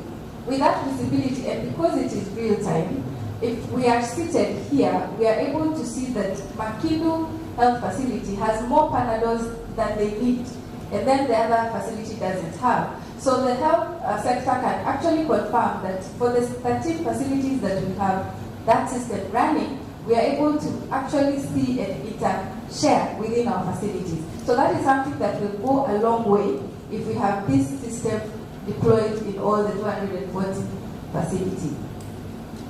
The other thing, Mr. Speaker, is that we have real-time reports. We are able to see the number of the fast-moving inventory. We are able to see the commodities that are about to expire in the next 2 weeks, in the next 3 months. We are able to see the cost of the current commodities. Yes. You seem to have become a person. The IT people will tell you credentials. Yes. The credentials is personal. Now you are moving from credentials to commodities and non-pharmaceuticals. So make it simple for us and for citizens. Thank you, Mr. Speaker. I was just trying to bring out the point that the importance of automation actually can do a lot of good to this county, and that is one of the things that we've been able to do. I will not emphasize the fact that we've been able to connect over 63 facilities to the revenue management system, and that is just one of the things we've been able to do within 1 year. So what is the way forward from where we sit? The way forward is that this current financial year, the department has an allocation of 30 million, and we've decided to push that money towards automation of health. And we have connected and collaborated with the ICTA, ICT Authority in Nairobi, to ensure that we undertake a proper visibility study and come up with specifications, both infrastructure and systems, to ensure that we start the process of integrating the system. So, Mr. Speaker, this is an assurance. We have listened, and basically through the conversations that have happened here today, we have been able to pick some of the key aspects that the House Assembly and the people's representatives want to see. And I believe by the time we are done with automating health, every question that has been asked here today will be answered. I submit. Thank you. So to address the subject matter today, which was very odd, Wazira has said we're doing that case. Is it possible to have a referral, an automated referral system, so that by the time you bring it to a referral for services, then it's not just a piece of paper. Then the respective doctor in the referral or the county hospitals, when they flag it in the system, then the minister, the CEO, and other levels can be able to know and check the history what was the basis of that referral, including the contact of the patient. I mean, the main challenge that will be grappling with, from when a machine breaks down, there is need for referral, and even the cost of a scan is 2,000, and then we are transferring the 2,000 to private service. How do you monitor that? So that's a challenge. So that then we have listened to what you said, but we also want you to check up the challenges that we have witnessed this afternoon and help us to advance the problems and generate them from being problems to solutions. Thank you, Mr. Speaker. I will answer that by just stating some of the key objectives of the system we intend to automate for the health department. We are looking at 3 key objectives, and the first one is the patient's care, the patient's journey. We take note that that system of referral needs to be automated, so that if you are referred from Makindu sub-county hospital, then you don't need to carry your documents. You just need to bring yourself to the MCRH and your data is already in the system. That is the first objective, to ensure that our patients have an easy time in terms of the patient's journey. The second objective, Mr. Speaker, is the commodities management. The commodities management will ensure that the commodities are tracked from the source, the chemicals of this world, the beds, and we ensure that we have a linkage so that once these commodities are released from the supplier, then they are received. The drugs, yes, we call them commodities or HPTs. So once these commodities are released from the source, then they are received in the system from the point of receipt, be it the MCRH, be it any other sub-county hospital. And the third objective, Mr. Speaker, sir, is revenue collection. One of the things that we want to emphasize and really take care and control is the revenue collection aspect. One of the members stated that some people could pay cash so that some of their services are hastened. Once we have a system, then we will ensure that we have control so that when you come in at registration, once you pay your registration fee, only then does the system open up for you to be able to be seen by the other specialists. This will mean that one of the issues that was raised here, the time that a patient takes to be served, Waziri here can be able to see this specific patient walked into the hospital at 8 and they exited at 10 or at 12 or at 3. Some of the processes we've seen in the private hospitals, I know some of you have gone to the undercards of this world. That is the kind of system we are bringing on board. We have already started the process and we have already engaged ICTA to do feasibility study. And our intention, Mr. Speaker, sir, is to have the Makueni County Referral Hospital automated by the end of this financial year.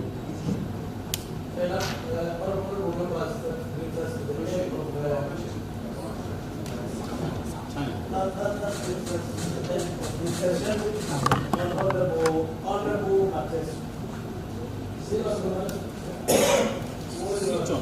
The ECM members of ICT and education will be back on the state of ECBs and TCDIs, the government of the system as well. So they will actually be back. So allow us to continue as a whole, Honorable Mr. Speaker, on the value of the